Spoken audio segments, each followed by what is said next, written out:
मैंने पुनर्जन्म लेने के बाद सबसे पहला काम पागलों की तरह पढ़ाई छोड़कर अपनी बॉडी को ट्रेन करना शुरू किया। यहाँ तक कि टीचर्स की फेल करने की चेतावनी और मेरी गर्लफ्रेंड लियू रोयान के ब्रेकअप का भी मुझ पर कोई असर नहीं हुआ, क्योंकि मैं जानता था कि सिर्फ 1 महीने बाद पूरी दुनिया में अलग अलग डेविल फ्रूट्स उगने वाले हैं। उस समय जो भी डेविल फ्रूट हासिल करेगा उसे असाधारण शक्तियां मिलेंगी। पिछले जन्म में मुझे भी एक असाधारण शक्ति मिली थी, लेकिन मेरी फ्रूट एबिलिटी कमजोर थी और मेरी फिजिकल फिटनेस भी ज्यादा अच्छी नहीं थी, इसलिए मैं ज़ॉम्बी होर्ड में बुरी तरह मारा गया। अब जबकि मुझे दूसरा मौका मिला था तो जाहिर है कि मैं अपने फ्यूचर नॉलेज का पूरा फायदा उठाने वाला था और हर उस चीज को पकड़ने वाला था जिसे इस्तेमाल किया जा सके। मेरी जानकारी के मुताबिक पास ही एक डेविल फ्रूट मौजूद था, स्कूल के बगल वाली फलों की दुकान में। उस दुकान का नाम भी बड़ा अजीब था, गाइड यू टू ब्यूटीफुल। लेकिन मुझे यह नहीं पता था कि वह डेविल फ्रूट आखिर किस दिन प्रकट होगा, इसलिए मैं हर दिन उस दुकान पर कुछ फल खरीदने जाता और साथ ही यह भी देखा कि वह डेविल फ्रूट आया है या नहीं। लेकिन आज जब मैं हमेशा की तरह दुकान में घूम रहा था और पाइनएप्पल सेक्शन तक पहुंचा, तभी 2 हरी रंग की छोटी शाखाओं ने अचानक मेरा ध्यान खींच लिया। मैंने ऊपर रखे पाइनएप्पल हटाए और उन शाखाओं का असली शरीर मेरी आंखों के सामने आ गया। बिल्कुल सही, यह मेरी यादों वाली उसी डेविल फ्रूट जैसी थी। यही वन पीस दुनिया के 4 एम्परर्स में से काइडो का डेविल फ्रूट था। मैंने तेजी से बिल चुकाया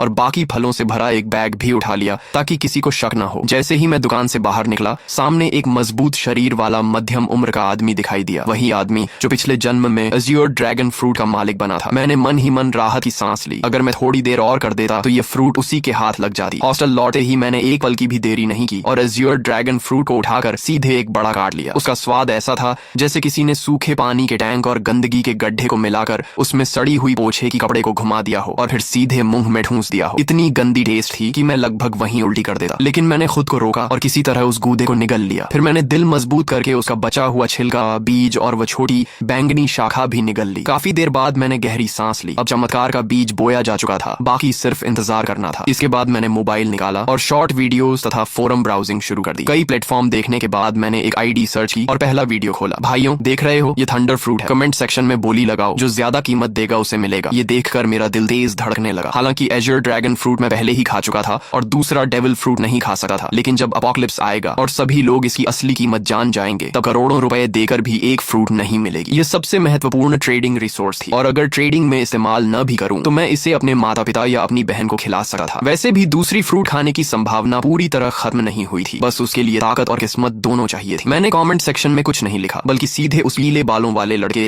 वांग तियानची को प्राइवेट मैसेज भेजा। भाई, ये फ्रूट बहुत बढ़िया बनाई है, बिल्कुल असली जैसी लग रही है, मैं इसे खरीदना चाहता हूँ। कमेंट सेक्शन वाले लोग सिर्फ मजाक कर रहे हैं, जो कीमत चाहिए सीधे बताओ, अगर सही लगी तो तुरंत खरीद लूंगा। उसने जवाब दिया, भाई ये सचमुच डेविल फ्रूट है, इसकी कीमत 15 लाख है। मैंने कहा, अगर ये सच में डेविल फ्रूट है तो तुम खुद क्यों नहीं खा लेते? अगर बेचने का इरादा है तो सामान्य कीमत बताओ, नहीं तो मैं तुम्हें ब्लॉक कर दूंगा। वह बोला, ठीक है 1 लाख। मैंने कहा 1000 फाइनल प्राइस। तुम्हारे जैसे कलेक्टिबल मॉडल की यही असली कीमत है। वह थोड़ा निराश हुआ, सोचा था ज्यादा पैसे ठग लूंगा, लेकिन 1000 भी ठीक है, कुछ दिन मौज हो जाएगी। मैंने कहा, ठीक है, पैसे दूंगा और सामान ले लूंगा। फिर मैंने पूछा, तुम कोई दुकान वाले नहीं हो? अगर मैं पैसे दे दूं और तुम सामान न भेजो तो पता दो, मैं आमने सामने डील करूंगा। उसने हंसकर कहा, सामने ही सही, क्या कर लोगे? उसने पता भेज दिया। फ्रूट मिलने के बाद मैं पूरी रफ्तार से निकल पड़ा और 2.5 घंटे में उसके बताए हुए छोटे शहर के स्टेशन पहुंच गया। मैंने पूछा, तुम वही हो जो डेविल फ्रूट बेच रहे थे? पेमेंट QR कोड दो, पहले फ्रूट देखूंगा फिर पैसे दूंगा। वह बोला, पहले पैसे फिर सामान, क्या तुम्हें लगता है मैं भाग जाऊंगा? मैंने कहा, यह तुम्हारा इलाका है। उसने सोचा और माना कि बात सही है, इस इलाके में उसकी थोड़ी बहुत पहचान थी। अगर मैं पैसे न देता तो वह एक फोन करता और उसके दोस्त मिनटों में पहुंच जाते। जब उसने बैग मेरी तरफ बढ़ाया तो मेरे हाथ तक कांप रहे थे। मैंने फ्रूट निकाली और मेरा दिल जोर जोर से धड़कने लगा। कोई गलती नहीं थी, ये असली डेविल फ्रूट थी। मैंने बिना समय गंवाए तुरंत 1000 रुपए ट्रांसफर कर दिए, फ्रूट को संभाला और वापस निकल पड़ा। अगर इस बेकार जगह से ट्रेन चलती होती तो मैं उसी समय घर लौट जाता। वापसी के रास्ते में मैं मोबाइल पर शॉर्ट वीडियोस देख रहा था कि अचानक एक वीडियो ने मेरा ध्यान खींच लिया। हाल ही में कई लोग अचानक बेहोश हो रहे हैं और काफी लोगों के शरीर पर अजीब अजीब धब्बे दिखाई देने लगे हैं। एक्सपर्ट्स का कहना था कि यह संभवतः किसी नए प्रकार का फ्लू हो सकता है और सभी से मास्क पहनने तथा सावधानी बरतने की अपील की जा रही थी। ये खबर देखते ही मेरा दिल जोर से धड़क उठा। बेहोशी, शरीर पर धब्बे, क्या यह वही संकेत नहीं थे जो पिछले जन्म में अपोकलिप्स शुरू होने से पहले दिखाई दिए थे? मैंने बिना एक पल गंवाए हॉस्टल की ओर दौड़ लगा दी। पहले से तैयार रखा हुआ अपना सामान उठाया और बाहर निकलने ही वाला था कि पीछे से अचानक एक दर्दनाक चीख सुनाई दी। कई छात्र अचानक जमीन पर गिर पड़े और उनके शरीर पर धब्बे उभरने लगे। इसके तुरंत बाद एक रहस्यमयी दबाव पूरे क्षेत्र में फैल गया, जिससे सभी लोग हिलने तक में असमर्थ हो गए। तभी जो लोग पूरी तरह बेहोश हो चुके थे वे अचानक झटके से उठ बैठे। उनकी आंखें लाल हो गईं, नाखून लंबे और नुकीले हो गए और वे पागलों की तरह एक एक कमरे से बाहर निकलने लगे। देखते ही देखते पूरे हॉस्टल में अफरा तफरी मच गई और अनगिनत छात्र रोते चिल्लाते बाहर की ओर भागने लगे। लेकिन उसी क्षण मैंने महसूस किया कि मेरे ब्लड लाइन की गहराइयों से एक शक्ति जाग रही है। मेरे शरीर में एज्योर ड्रैगन की शक्ति उभरने लगी। मैंने सिर उठाकर एक गूंजती हुई गर्जना की। मेरी त्वचा पर नीले ड्रैगन स्केल्स उभर आए, सिर पर ड्रैगन हॉर्न्स निकल आए और मेरे हाथ ड्रैगन क्लॉज में बदल गए। मेरा पूरा शरीर हाइब्रिड ड्रैगन फॉर्म में बदलने लगा। गलियारे में मौजूद छात्र मुझे देखकर बुरी तरह डर गए, क्योंकि उनकी नजर में मैं भी उन लोगों की तरह एक मॉन्स्टर बन चुका था। लेकिन इस हाइब्रिड फॉर्म ने मेरी फिजिकल स्ट्रेंथ,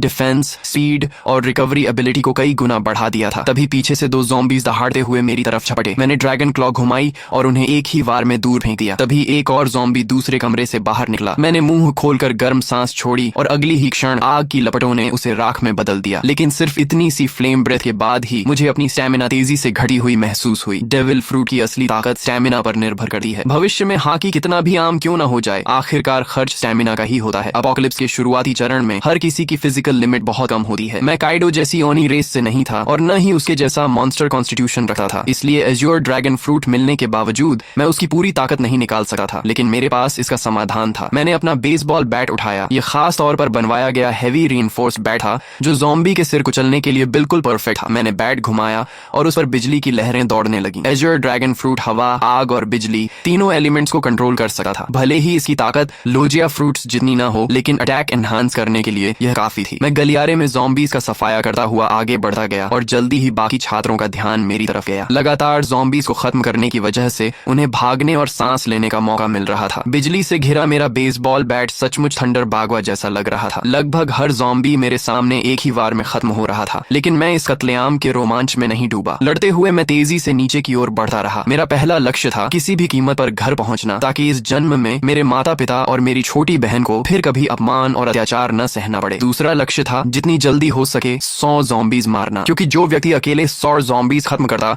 उसके लिए डिवाइन स्पेस खुल जाती थी। वहां से मैं 3 कलर हाकी की ट्रेनिंग मेथड प्राप्त कर सकता था और अपनी ताकत तेजी से बढ़ा सकता था। एज्योर ड्रैगन उड़ सकता था, लेकिन मेरी मौजूदा स्टैमिना इतनी नहीं थी कि मैं उड़कर घर पहुंच सकूं। इसलिए मैं लोहे के बैट को घुमाते हुए एज्योर ड्रैगन वॉर गॉड की तरह आगे बढ़ता गया। मेरे पीछे बड़ी संख्या में छात्र जमा हो गए जो मेरे पीछे पीछे निकलना चाहते थे, लेकिन उन्हें नहीं पता था कि अपोकलिप्स में कहीं भी सेफ प्लेस नहीं होती। कई बार हॉस्टल का दरवाजा बंद करके अंदर छिपे रहना ज्यादा समय तक जिंदा रख सकता था। जब मैं हॉस्टल से बाहर निकला तो नीचे का दृश्य देखकर मेरी आंखें सिकुड़ गईं। यह स्कूल कभी एक मास ग्रेवयार्ड हुआ करता था। कैंपस में यह अफवाह मशहूर थी कि यहाँ यिन एनर्जी बहुत ज्यादा है और इसी वजह से आसपास रहने वाले लोग अक्सर बीमार पड़ जाते थे। बाद में एक फेंग शुई मास्टर ने सलाह दी थी कि यहाँ एक स्कूल बनाया जाए ताकि युवाओं की यांग एनर्जी इस जगह की यिन एनर्जी को दबा सके। लेकिन अब जो कंकाल वर्षों से जमीन के नीचे दफन थे, ज़ॉम्बी वायरस के प्रभाव से सभी जमीन फाड़कर बाहर निकल आए थे और जो भी जीवित इंसान दिख रहा था उस पर हमला कर रहे थे। कोई मुझे बचाओ! पूरे कैंपस में हाहाकार मचा हुआ था। हर कोई जान बचाने के लिए भाग रहा था। लोग घबराहट में एक दूसरे से टकरा रहे थे, लेकिन मैंने किसी पर ध्यान नहीं दिया और सीधे मेन गेट की दिशा में बढ़ता गया। रास्ते में चाहे ज़ॉम्बी मिले या स्केलेटन मॉन्स्टर, मैंने सबको अपने बैट से कुचल दिया। आखिरकार जब मैं स्कूल गेट तक पहुंचा तभी मेरा शरीर अचानक रुक गया। सिर्फ मैं ही नहीं, सभी लोग और यहाँ तक कि ज़ॉम्बीज भी वहीं थम गए। ऐसा लगा जैसे पूरे संसार का टाइम फ्रीज हो गया हो। फिर मेरी आंखों के सामने अंधेरा छा गया। Divine descent, devil fruits have arrived, divine space activated. जब मैंने दोबारा आंखें खोली तो खुद को एक रहस्यमयी स्थान में पाया। यहाँ न समय था, न दिशा, न कोई वास्तविक स्थान। केवल 2 लाइट स्क्रीन्स मौजूद थी, एक बड़ी और एक छोटी। बड़ी स्क्रीन पर लिखा था डिवाइन शॉप और छोटी स्क्रीन पर लिखा था पर्सनल पैनल। पिछले जन्म में मैं इन चीजों से भली भांति परिचित था। यह किसी अज्ञात सत्ता द्वारा दिया गया अवसर था जहाँ पॉइंट्स के बदले टेक्निक्स, इक्विपमेंट, स्किल्स और रिसोर्सेज खरीदे जा सकते थे। तभी घोषणा हुई, आप पहले व्यक्ति हैं जिसने 100 ज़ॉम्बीज का शिकार किया है। आपको डिवाइन रिवॉर्ड प्राप्त होगा। आपने अपोकलिप्स शुरू होने के 10 मिनट के भीतर 100 पॉइंट्स प्राप्त कर लिए हैं, इसलिए आपको विशेष रिवॉर्ड दिया जाएगा। इसके बाद मेरे सामने 3 विकल्प आए। पहला रिवॉर्ड था परफेक्ट फ्रूट, जो मेरे एज्योर ड्रैगन फ्रूट को पूर्ण अवस्था में पहुंचा देता। इसके बाद फ्रूट की सभी साइड इफेक्ट्स समाप्त हो जाती। मैं सी स्टोन और सी वाटर से प्रभावित नहीं होता और यहाँ तक कि दूसरा डेविल फ्रूट भी खा सकता था बिना शरीर फटे। दूसरा रिवॉर्ड था हाकी जीनियस। इसके लिए किसी ट्रेनिंग या पॉइंट्स की जरूरत नहीं थी। मुझे तुरंत 3 कलर हाकी जागृत हो जाती और बिना अभ्यास के भी धीरे धीरे बढ़ती रहती। यदि मैं ट्रेनिंग करता तो इसकी ग्रोथ स्पीड 2 गुनी हो जाती। तीसरा रिवॉर्ड था ज़ॉम्बी स्लेयर डिवाइन वेपन। मुझे अपनी पसंद का सुप्रीम ग्रेड वेपन मिलता जो ज़ॉम्बीज को 2 गुना डैमेज देता। फ्रूट, हाकी या वेपन, 3 में से एक चुनना था। पहला और तीसरा रिवॉर्ड तुरंत कॉम्बैट पावर बढ़ाते थे, जबकि दूसरा धीरे धीरे ताकत बढ़ाता, लेकिन उसकी पोटेंशियल लिमिट कहीं अधिक थी। पिछले जन्म के अनुभव के अनुसार बाद के चरणों में भी हाकी कभी आउटडेटेड नहीं हुई थी। मैं कुछ क्षण सोच में पड़ गया। तभी मुझे काइडो की कही बात याद आई, हाकी ही असली आधार है। रॉजर और गार्ब के पास कोई डेविल फ्रूट नहीं थी, फिर भी वे दुनिया के सबसे शक्तिशाली योद्धा बने। यहाँ तक कि काइडो ने हाकी को इतना महत्व दिया कि उसने मैंने अपनी फ्रूट अवेकनिंग तक पर ज्यादा ध्यान नहीं दिया। ये सोचते ही मैंने फैसला कर लिया, ताकतें जितनी ज्यादा हों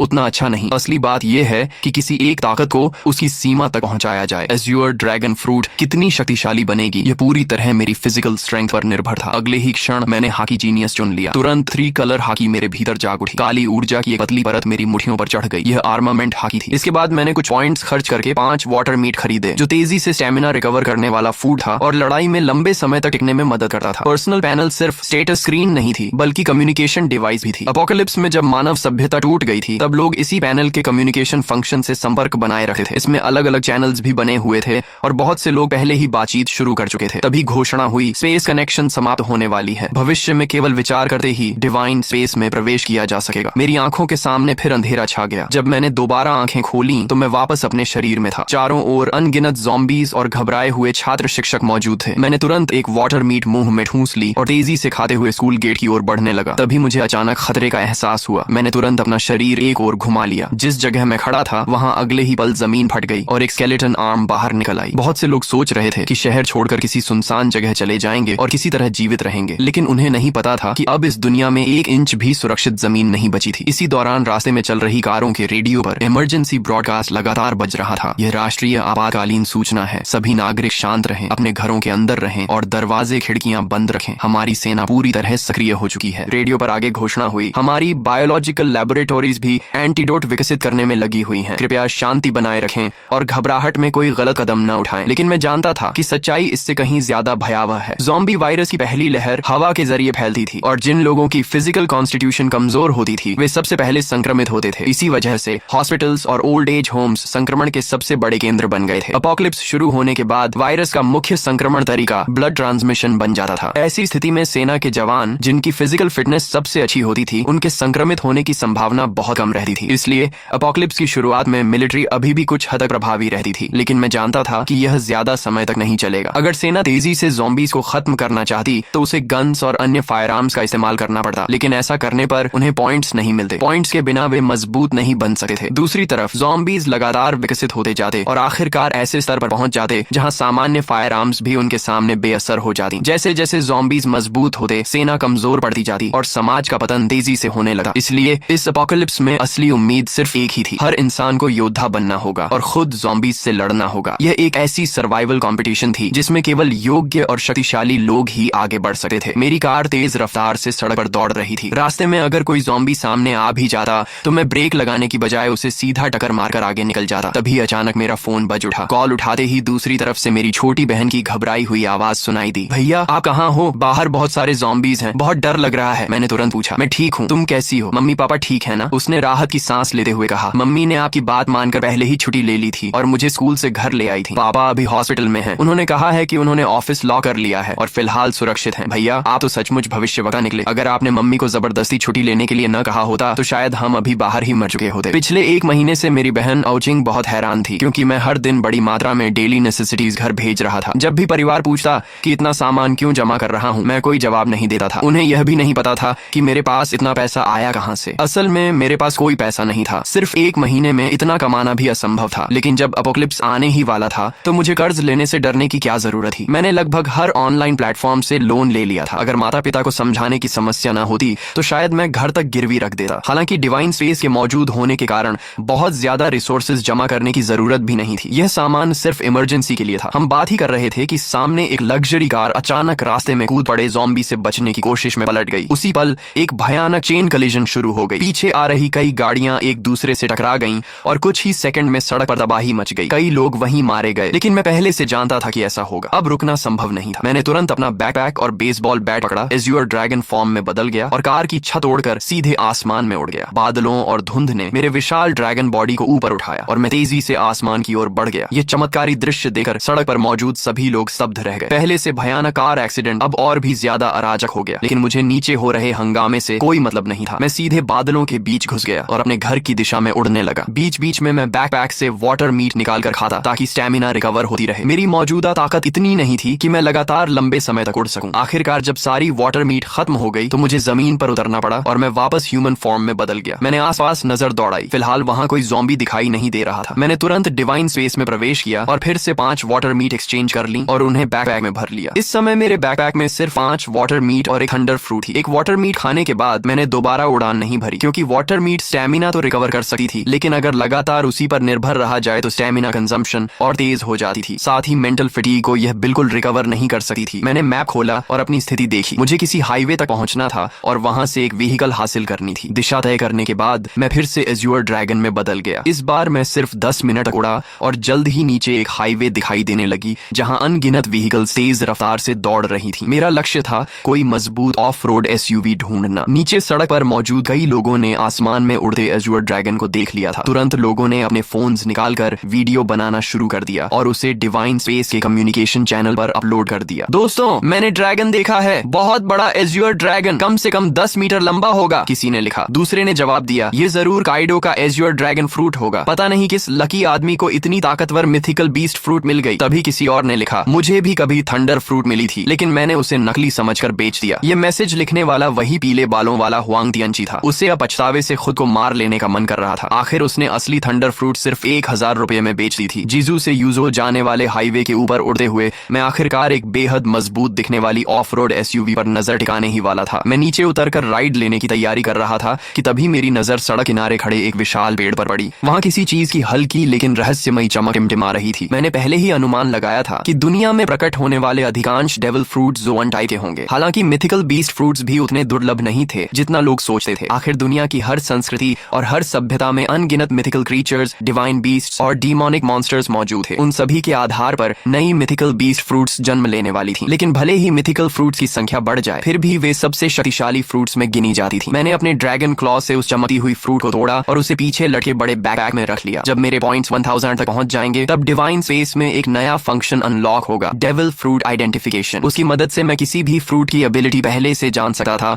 और किसी बेकार फ्रूट को खाने से बच सकता था। हालांकि यह सुविधा बहुत महंगी थी। हर आइडेंटिफिकेशन के लिए पूरे 1000 पॉइंट्स खर्च करने पड़ते थे। मैं दोबारा उस ऑफ रोड एसयूवी का पीछा करने ही वाला था कि अचानक आगे चल रहा एक बड़ा ट्रक बुरी तरह पलट गया। उसी पल उसके अंदर से 3 ज़ॉम्बीज बाहर निकले और आसपास की गाड़ियों पर हमला करने लगे। लेकिन उस समय किसी के पास रुकने का साहस नहीं था। एक ड्राइवर ने एक्सेलरेटर पूरी ताकत से दबाया और सीधे ज़ॉम्बीज के ऊपर गाड़ी चढ़ा दी। फिर वह गाड़ी को दाएं बाएं घुमाकर ज़ॉम्बीज को गिराने की कोशिश करने लगा। उसकी इस हरकत ने तुरंत एक और चेन एक्सीडेंट पैदा कर दिया। मैंने उधर सिर्फ एक नजर डाली और फिर पलटे हुए ट्रक के पास उतर गया। ह्यूमन बीस्ट फॉर्म में बदलकर मैंने ट्रक के किनारे को पकड़ लिया और एज्योर ड्रैगन की विशाल शक्ति का इस्तेमाल करते हुए उसे जबरदस्ती सीधा खड़ा कर दिया। एज्योर ड्रैगन फ्रूट द्वारा दी गई स्ट्रेंथ वास्तव में भयावह थी। इसके बाद मैं ट्रक के अंदर घुसा और खुद उसे चलाने लगा। जब धीरे धीरे मुझे एहसास हुआ कि वे सभी मेरी ट्रक के पीछे पीछे चल रही हैं। मैंने रियर व्यू मिरर में यह दृश्य देखा, लेकिन मुझे इससे कोई फर्क नहीं पड़ा। जब तक वे मेरे काम में रुकावट नहीं डालते, उन्हें मेरे पीछे आने से कोई समस्या नहीं थी। रास्ते भर बार बार एक्सीडेंट्स होते रहे। मैं समय समय पर ट्रक से उतरता, ज़ॉम्बीज को खत्म करता और सड़क साफ करता। तभी एक मोटा और अमीर दिखने वाला मध्यम उम्र का आदमी मुस्कुराते हुए मेरे पास आया और बोला, अगर आप मेरी सुरक्षा करेंगे तो मैं आपको जितना पैसा चाहिए उतना दे सका हूँ। मैंने उसकी तरफ ठंडी नजर से देखा और कहा, एक कदम और आगे बढ़ाया तो मरोगे। वह आदमी इतना डर गया कि अनजाने में वहीं घुटनों के बल बैठ गया। उस समय मेरी ड्रैगन फॉर्म और उससे निकल रही किंगली ऑरा उसे ऐसे महसूस हो रही थी जैसे उसके सामने कोई सर्वोच्च शासक खड़ा हो। मेरी हल्की सी कॉन्करर्स हाकी ने आसपास खड़े कई लोगों को डर से जड़ कर दिया। फिर भी मौत का डर इंसान से कुछ भी करवा सकता है। एक बेहद खूबसूरत मैच्योर वुमन हिम्मत करके मेरे पास आई। अपोकलिप्स के बीच भी उसने खुद को बेहद आकर्षक तरीके से सजाया हुआ था। उसने मुस्कुराते हुए कहा, हैंडसम, क्या आप मुझे अपने साथ ले जा सकते हैं? आप मेरे साथ जो चाहें कर सकते हैं। मैंने बिना भाव बदले सिर्फ एक शब्द कहा, दफा हो जाओ। मैं अभी अपनी ड्रैगन एबिलिटी हटाकर ट्रक में चढ़ने ही वाला था कि तभी एक लंबा चौड़ा ताकतवर आदमी तेजी से मेरी तरफ आया। उसने देखा कि मैं रुकने वाला नहीं हूँ तो जल्दी जल्दी बोला, सर, मैंने भी बहुत सारी अपोकलिप्स नॉवेल्स पढ़ी हैं। आप इतने शक्तिशाली हैं, लेकिन क्या आपको बेस बिल्ड करने के लिए लोगों की जरूरत नहीं पड़ेगी? मेरा नाम लिन कुई है। मेरे पास कोई खास टैलेंट नहीं है, लेकिन ताकत बहुत है। मैं एक कॉम्बैट कोच हूँ और निश्चित रूप से आपके काम आ सकता हूँ। मैं रुक गया और उसकी तरफ देखने लगा। ठोड़ी पर हाथ रखकर कुछ देर सोचता रहा। उसकी बात गलत नहीं थी। सिविलाइजेशन और सोशल ऑर्डर जल्द ही पूरी तरह खत्म होने वाले थे। अगर मुझे अपोकलिप्स में लंबे समय तक जीवित रहना था तो मुझे अपना खुद का सेफ बेस बनाना पड़ेगा। ज़ॉम्बीज की ग्रोथ स्पीड बहुत तेज थी। अकेले मेरे लिए हर समय अपने परिवार की रक्षा करना मुश्किल था। जब लिन कुई ने देखा कि मैं सोच रहा हूँ तो उसके चेहरे पर खुशी छा गई। उसने बिना देर किए अपना सामान, अपनी कार और बाकी सब कुछ वहीं छोड़ दिया। उसे डर था कि अगर उसने एक पल भी देरी की तो मैं उसे छोड़कर चला जाऊंगा। वह इतना सावधान था कि फ्रंट सीट पर बैठने की हिम्मत भी नहीं कर सका। अपनी फिजिकल फिटनेस का इस्तेमाल करते हुए सीधे ट्रक के पीछे वाले कार्गो एरिया में चढ़ गया। लिन कुई की सफलता देखकर बाकी लोगों को भी उम्मीद नजर आने लगी। उन्हें लगा कि मैं पूरी तरह निर्दयी नहीं हूँ। तभी वह अमीर मध्यम उम्र का आदमी फिर कुछ कहने ही वाला था कि मैंने उसे बीच में में रोक दिया। अगर मैं लोगों को भर्ती भी करूंगा तो किसी को सिर्फ उसके शब्दों पर नहीं चुनूंगा। शुरुआती चरण में एक आदमी ही काफी है और उसकी लॉयल्टी भी अभी साबित नहीं हुई है, उसे समय के साथ परखा जाएगा। तभी वह खूबसूरत महिला फिर आगे आई और दृढ़ आवाज में बोली, कृपया मुझे एक मौका दीजिए, मेरी क्षमता और मेरी जान दोनों आपके लक्ष्य पूरे करने के लिए समर्पित रहेंगी। उसकी आंखों में झलकता दृढ़ निश्चय देकर मुझे एहसास हुआ कि यह महिला साधारण नहीं है, शायद इसमें वाकई कुछ खास था। मैंने कुछ सेकंड तक उसे ध्यान से देखा और फिर कहा, गाड़ी में चढ़ जाओ। महिला खुशी से झूम उठी, लेकिन मेरी अनुमति के बिना वह भी फ्रंट सीट पर नहीं बैठी। उसने अपनी पूरी ताकत लगाकर ट्रक के पीछे वाले कार्गो एरिया में चढ़ना शुरू कर दिया। मैं यह सब देखकर मन ही मन सिर हिलाने लगा। शायद यह महिला सिर्फ एक सुंदर चेहरा नहीं थी, पीछे खड़े कई लोग भी इन दोनों की तरह मेरे साथ जाना चाहते थे। लेकिन जैसे ही मैंने हल्की सी कॉन्करर्स हाकी छोड़ी, सभी डर के मारे जमीन पर गिर पड़े। उनमें से किसी ने कांपती आवाज में कहा, हे भगवान, इस बॉस ने तो कॉन्करर्स हाकी भी जगा ली है। कुछ अनुभवी वन पीस फैंस तुरंत इस किंगली ऑरा को पहचान गए। मैं वापस ड्राइवर सीट पर बैठा और ट्रक को आगे बढ़ा दिया। करीब 2.5 घंटे की यात्रा के बाद आखिरकार मुझे सड़क किनारे एक सर्विस एरिया दिखाई दिया, लेकिन वह जगह पूरी तरह ज़ॉम्बीज़ के कब्जे में थी। रास्ते से गुजरने वाले लोग वहां फ्यूल और फूड लेने जाना चाहते थे, लेकिन वहां मौजूद ज़ॉम्बीज़ की भारी संख्या देखकर हिम्मत नहीं कर पा रहे थे। मगर मुझे इसकी चिंता नहीं थी। जैसे ही ट्रक वहां रुका, ज़ॉम्बीज़ का एक बड़ा झुंड हमारी तरफ दौड़ पड़ा। वे ड्राइवर कैबिन में तो नहीं घुस सकते थे, इसलिए ट्रक के पीछे चढ़कर लिन कुई और उस महिला पर हमला करने की कोशिश करने लगे। दोनों डरकर कार्गो एरिया के अंदर दुबक गए और सिर तक बाहर निकालने की हिम्मत नहीं कर पाए। मैं ट्रक से उतरा, ह्यूमन बीस्ट फॉर्म में बदला और बेसबॉल बैट घुमाते हुए कुछ ही सेकंड में ट्रक पर चढ़ रहे कई ज़ॉम्बीज़ के सिर कुचल दिए। तभी मुझे एहसास हुआ कि पीछे पीछे आ रहा पूरा व्हीकल कॉन्वॉय भी इस सर्विस एरिया तक पहुंच चुका था। वे लोग चाहते थे कि मैं ज़ॉम्बीज़ को खत्म कर दूं ताकि वे आराम से फ्यूल और सप्लाईज ले सकें। लेकिन जैसे ही उनकी गाड़ियां वहां पहुंची, अगले ही पल ज़ॉम्बीज़ का विशाल झुंड उन गाड़ियों की ओर टूट पड़ा और मजबूर होकर वह पूरा व्हीकल कॉन्वॉय सर्विस एरिया छोड़कर आगे निकल गया। उधर मैं एक एक वार में ज़ॉम्बीज़ को खत्म करता गया और कुछ ही देर में पूरे सर्विस एरिया को साफ कर दिया। सिर्फ एक ज़ॉम्बी मैंने लिनकुई के लिए छोड़ी ताकि वह प्रैक्टिस कर सके। आखिर वह एक कॉम्बैट कोच था, इसलिए उसकी स्ट्रेंथ, स्पीड और कॉम्बैट रिफ्लेक्सेस वाकई अच्छे थे। जब तक मैं फ्यूल भरकर लौटा, तब तक उसने भी उस ज़ॉम्बी को सफलतापूर्वक मार गिराया था। सप्लाईज इकट्ठा करने के बाद मैंने आखिरकार उस छिपाव पहने खूबसूरत महिला का नाम पूछा। हालांकि वह दिखने में पतली दुबली थी और पहली नजर में ज्यादा उपयोगी नहीं लगी थी, लेकिन जब से वह मेरी ट्रक पर चढ़ी थी, उसने खुद को काफी अच्छा साबित किया था। ज़ॉम्बीज़ के ट्रक पर चढ़ने के दौरान भी उसने चीख पुकार नहीं मचाई थी। इससे मेरे मन में उसके लिए सम्मान थोड़ा और बढ़ गया। जैसे ही मैंने उसका नाम पूछा, उसने तुरंत जवाब दिया, मेरा नाम लियू मेंग कियन है। मैंने कहा, अब से फ्रंट सीट पर बैठो, ट्रक के कार्गो एरिया में चढ़ने की जरूरत नहीं है। ये सुनते ही उसने सिर झुकाकर कहा, जी मास्टर। उसके मुंह से निकला यह संबोधन मुझे फिर से चौंका गया। उसने मेरा नाम तक नहीं पूछा और सीधे मुझे मास्टर कहकर संबोधित करने लगी। जो व्यक्ति अपना ईगो और प्राइड छोड़ सकता है, वही एपोकलिप्स जैसी दुनिया में ज्यादा समय तक जीवित रह सकता है। थोड़ी देर बाद हम फिर से यात्रा पर निकल पड़े। रास्ते में मुझे एक बार फिर मेरी बहन आओ चिंग का फोन आया। भैया आप कहाँ हो? पापा हॉस्पिटल के ऑफिस में फंसे हुए हैं। मैंने सुना है हॉस्पिटल में सबसे ज्यादा ज़ॉम्बीज़ हैं। पापा के पास खाना पानी भी नहीं है। मुझे बहुत डर लग रहा है कि उन्हें कुछ हो न जाए। उसकी आवाज रोने जैसी हो गई थी। फोन के दूसरी तरफ मेरी माँ की आवाज भी सुनाई दी। हाउ हाउ, तुम्हारे स्कूल का क्या हाल है? तुम अपना ध्यान रखना, हम तुम्हें बचाने का कोई रास्ता ढूंढ लेंगे। मैंने कहा, माँ चिंता मत करो, मुझे काइडो का एजर ड्रैगन फ्रूट मिल गया है। डेविल फ्रूट का नाम सुनते ही आओ चिंग का डर काफी कम हो गया। हम भाई बहन पूरे 1 घंटे तक फोन पर बातें करते रहे। कॉल खत्म होने के बाद मैंने तुरंत अपने पिता को फोन किया। मैंने उन्हें बताया कि मैं अब एबिलिटी यूजर बन चुका हूँ और जल्द ही हॉस्पिटल पहुंचकर उन्हें बचा लूंगा। मैंने उन्हें सख्त हिदायत दी कि ऑफिस के अंदर छिपे रहें और बाहर निकलने की कोशिश न करें। दूसरी तरफ ऑफिस में फंसे एओ हाई भूख, प्यास और लगातार दरवाजा पीटे ज़ॉम्बीज़ की वजह से बेहद परेशान थे। वह आधी नींद और आधी बेहोशी की हालत में थे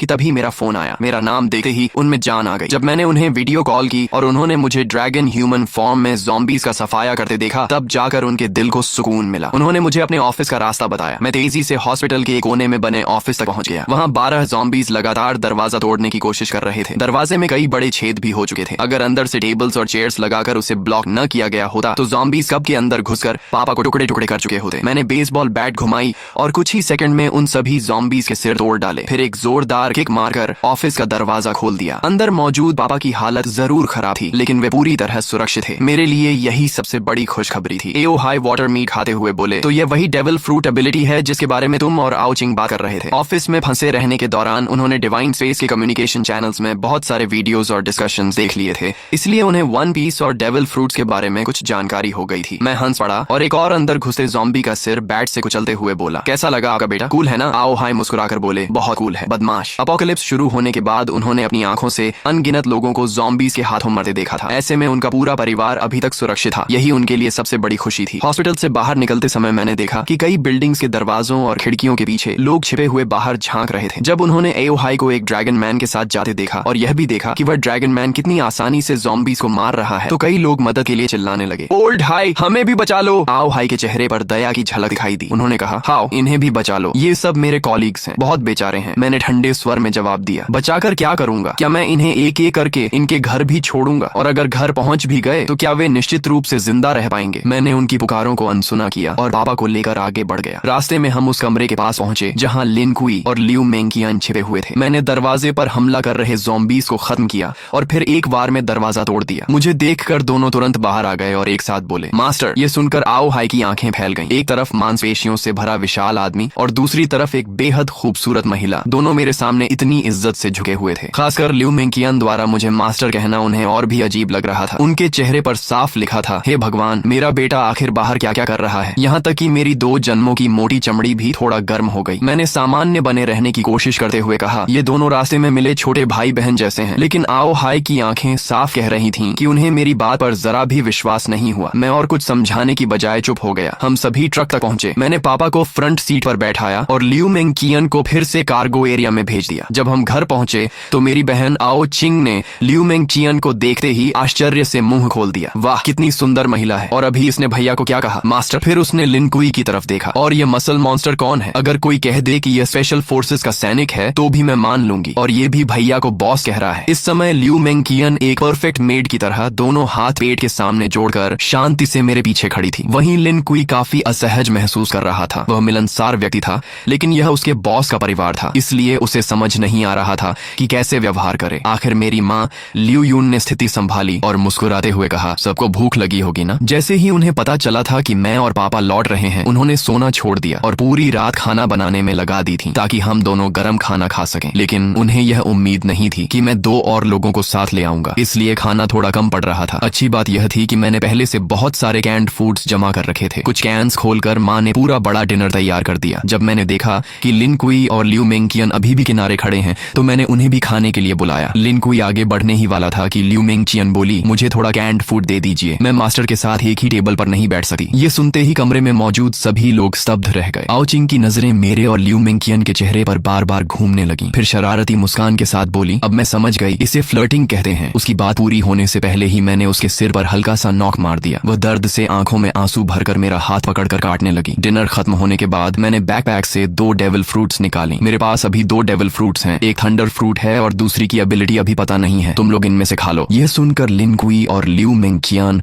दोनों चौंक गए। उन्हें उम्मीद नहीं थी कि मेरे पास इतनी दुर्लभ चीजें भी मौजूद हैं। उनकी आंखों में चाहत साफ दिखाई दे रही थी। आओ चिंग उत्साह से दोनों फ्रूट्स को उठाकर देखने लगी। फिर उसने उन्हें माता पिता को दिखाया, लेकिन आओ हाई ने फ्रूट देकर वापस मुझे लौटा दी। आओ चिंग को दे दो, हमारी उम्र हो चुकी है, हम खाएंगे तो बर्बाद हो जाएंगी। माँ भी सहमत हो गई। हाँ, तुम्हारे जैसा बेटा हमारी रक्षा कर रहा है, हमारे लिए वही काफी है। इतनी कीमती चीज तुम्हारे पास रहेगी तो ज्यादा काम आएगी। मैंने समझाने की कोशिश की, मेरे पास पहले से एज्योर ड्रैगन फ्रूट है, मेरी ग्रोथ बहुत तेज होगी। लेकिन अगर आप लोग भी डेविल फ्रूट्स खा लेंगे तो ज़ॉम्बीज मारकर जल्दी पॉइंट्स कमा सकेंगे और हाकी ट्रेनिंग भी अनलॉक कर पाएंगे। अपोकलिप्स में असली कैपिटल यही है। लेकिन काफी देर समझाने के बाद भी माता पिता नहीं माने। आखिर मैंने हार कर आओ चिंग की तरफ देखा। ठीक है, तुम चुन लो। आओ चिंग तो कब से इसी पल का इंतजार कर रही थी। उसने दोनों फ्रूट्स हाथ में लेकर बार बार देखा, लेकिन काफी सोचने के बाद उसने थंडर फ्रूट मुझे वापस दे दी। मैं हैरान रह गया, क्या तुम थंडर फ्रूट नहीं लोगी? लोजिया एलिमेंटलाइजेशन शुरुआती चरण में लगभग इनविंसिबल होती है, और दूसरी फ्रूट की एबिलिटी क्या है यह भी नहीं पता। आओ चिंग मुस्कुराकर बोली, डिवाइन स्पेस में डीमन रिमूवल पोशन मिलती है, उससे डेविल फ्रूट की साइड इफेक्ट्स हट सकती हैं और इंसान दूसरी फ्रूट भी खा सकता है। भैया आप इतने मजबूत हो कि वह पोशन जरूर हासिल कर लोगे। थंडर फ्रूट आपके लिए ज्यादा उपयुक्त है, मैं दूसरी फ्रूट खा लूंगी। मैंने कुछ देर सोचा और कहा, ठीक है, लेकिन पहले इसकी आइडेंटिफिकेशन कर लेते हैं। अगर एबिलिटी अच्छी हुई तो तुम खा लेना। डेविल फ्रूट आइडेंटिफिकेशन 1000 पॉइंट्स के बाद अनलॉक होती थी। आओ चिंग को यह बात पता नहीं थी क्योंकि उसके पास अभी कोई पॉइंट्स नहीं थी। लेकिन मैं स्कूल से लेकर हॉस्पिटल तक ज़ॉम्बीज का इतना सफाया कर चुका था कि मेरे पॉइंट्स 1000 से भी ज्यादा हो चुके थे। तभी आओ चिंग ने जल्दी से सिर हिलाया, नहीं, 1000 पॉइंट्स बहुत ज्यादा हैं। इतना कहकर उसने मेरे जवाब का इंतजार तक नहीं किया। उसने तुरंत उस सुनहरी मकई जैसी दिखने वाली डेविल फ्रूट उठाई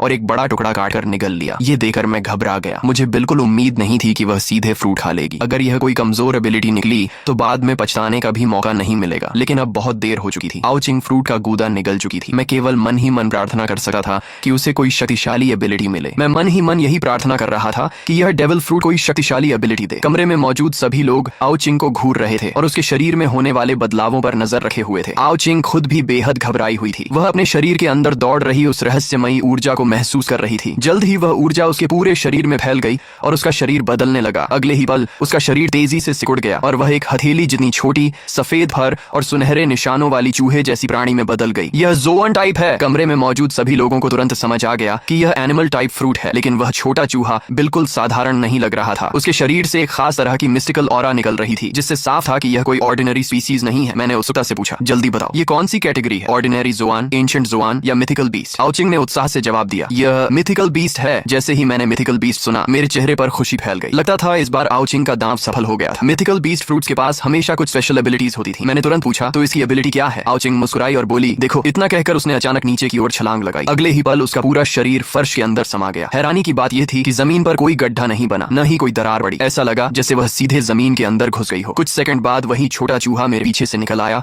और फिर ह्यूमन बीस्ट फॉर्म में बदल गया। उसने गर्व से सीना तान कर कहा, महिलाओं और सज्जनों, मैं आधिकारिक रूप से अपनी डेविल फ्रूट एबिलिटी की घोषणा करती हूँ। मेरी फ्रूट है animal type rat fruit, mythical beast, treasure rat form. फिर उसने उंगली उठाकर कहा, मेरे पास कुल 3 एबिलिटीज हैं। पहली एबिलिटी, मैं किसी भी मिट्टी, पत्थर या अर्थ टाइप ऑब्स्टिकल को पार कर सकती हूँ, चाहे जमीन के अंदर जाना हो या दीवार के आर पार निकलना हो। मेरे लिए यह सिर्फ पानी की एक परत पार करने जैसा है। ये सुनकर हम सब हैरान रह गए, लेकिन आओ चिंग यहीं नहीं रुकी। उसने आगे कहा, दूसरी एबिलिटी, मेरे पास एक इंडिपेंडेंट ट्रेजर स्पेस है, जिसमें मैं किसी भी नॉन लिविंग ऑब्जेक्ट को स्टोर कर सकती हूँ। इतना कहकर वह कमरे के कोने में रखे माँ को उठाकर अपने सीने की तरफ ले गई। अगले ही पल उसने उस लंबे माँ को सीधे अपने शरीर के अंदर धकेल दिया। कमरे में मौजूद सभी लोगों की आंखें फैल गईं। वह लंबा माँ पूरी तरह उसके शरीर में गायब हो गया। यहाँ तक कि माँ लियू यून भी हैरान होकर उसकी तरफ दौड़ी। उन्होंने आओ चिंग के कपड़ों के अंदर हाथ डालकर देखा कि कहीं उसने मॉप छिपाया तो नहीं है, लेकिन वहाँ कुछ नहीं था। फिर आओ चिंग ने अपना हाथ सीने के पास डाला और उसी माँ को वापस बाहर निकाल लिया। मेरी सबसे ज्यादा दिलचस्पी दूसरी एबिलिटी में थी। मैंने तुरंत पूछा, इस स्टोरेज स्पेस का साइज कितना है? ये मेरे लिए बेहद महत्वपूर्ण सवाल था। मेरी जानकारी के अनुसार अपोकलिप्स के शुरुआती चरण में किसी भी तरह का स्टोरेज इक्विपमेंट मौजूद नहीं था। बाद में होगा या नहीं, यह भी मुझे नहीं पता था, लेकिन अगर आओ चिंग का स्टोरेज स्पेस बड़ा निकला तो वह हमारे लिए अनमोल साबित हो सकता था। आओ चिंग ने जवाब दिया, अभी इसका साइज सिर्फ 10 क्यूबिक मीटर्स है, लेकिन जैसे जैसे मैं फ्रूट को डेवलप करूंगी, ये स्पेस लगातार बड़ा होता जाएगा। ये सुनकर मैं पहले ही काफी प्रभावित था, लेकिन तभी आओ चिंग ने शरारती मुस्कान के साथ कहा, अभी खत्म नहीं हुआ है, मेरी तीसरी एबिलिटी भी है। मैं एक पल के लिए पूरी तरह चौंक गया। सिर्फ अर्थ ट्रैवल और पर्सनल स्टोरेज स्पेस ही पहले से गॉड टियर एबिलिटीज जैसी थी, और अब वह कह रही थी कि उसके पास तीसरी एबिलिटी भी है। मैंने तुरंत पूछा, क्या? आओ चिंग गर्व से बोली, ट्रेजर डिटेक्शन। ये सुनते ही मेरे मुंह से लगभग गाली निकल गई। अर्थ ट्रैवल, स्टोरेज स्पेस और ट्रेजर डिटेक्शन, ये कॉम्बिनेशन तो बिल्कुल चीट एबिलिटी जैसा था। एक पल के लिए मुझे लगा कि मेरी एज्योर ड्रैगन फ्रूट भी इतनी शानदार नहीं है, लेकिन फिर मैंने खुद को याद दिलाया कि एज्योर ड्रैगन फ्रूट की भी अपनी खूबियां थी। सबसे पहले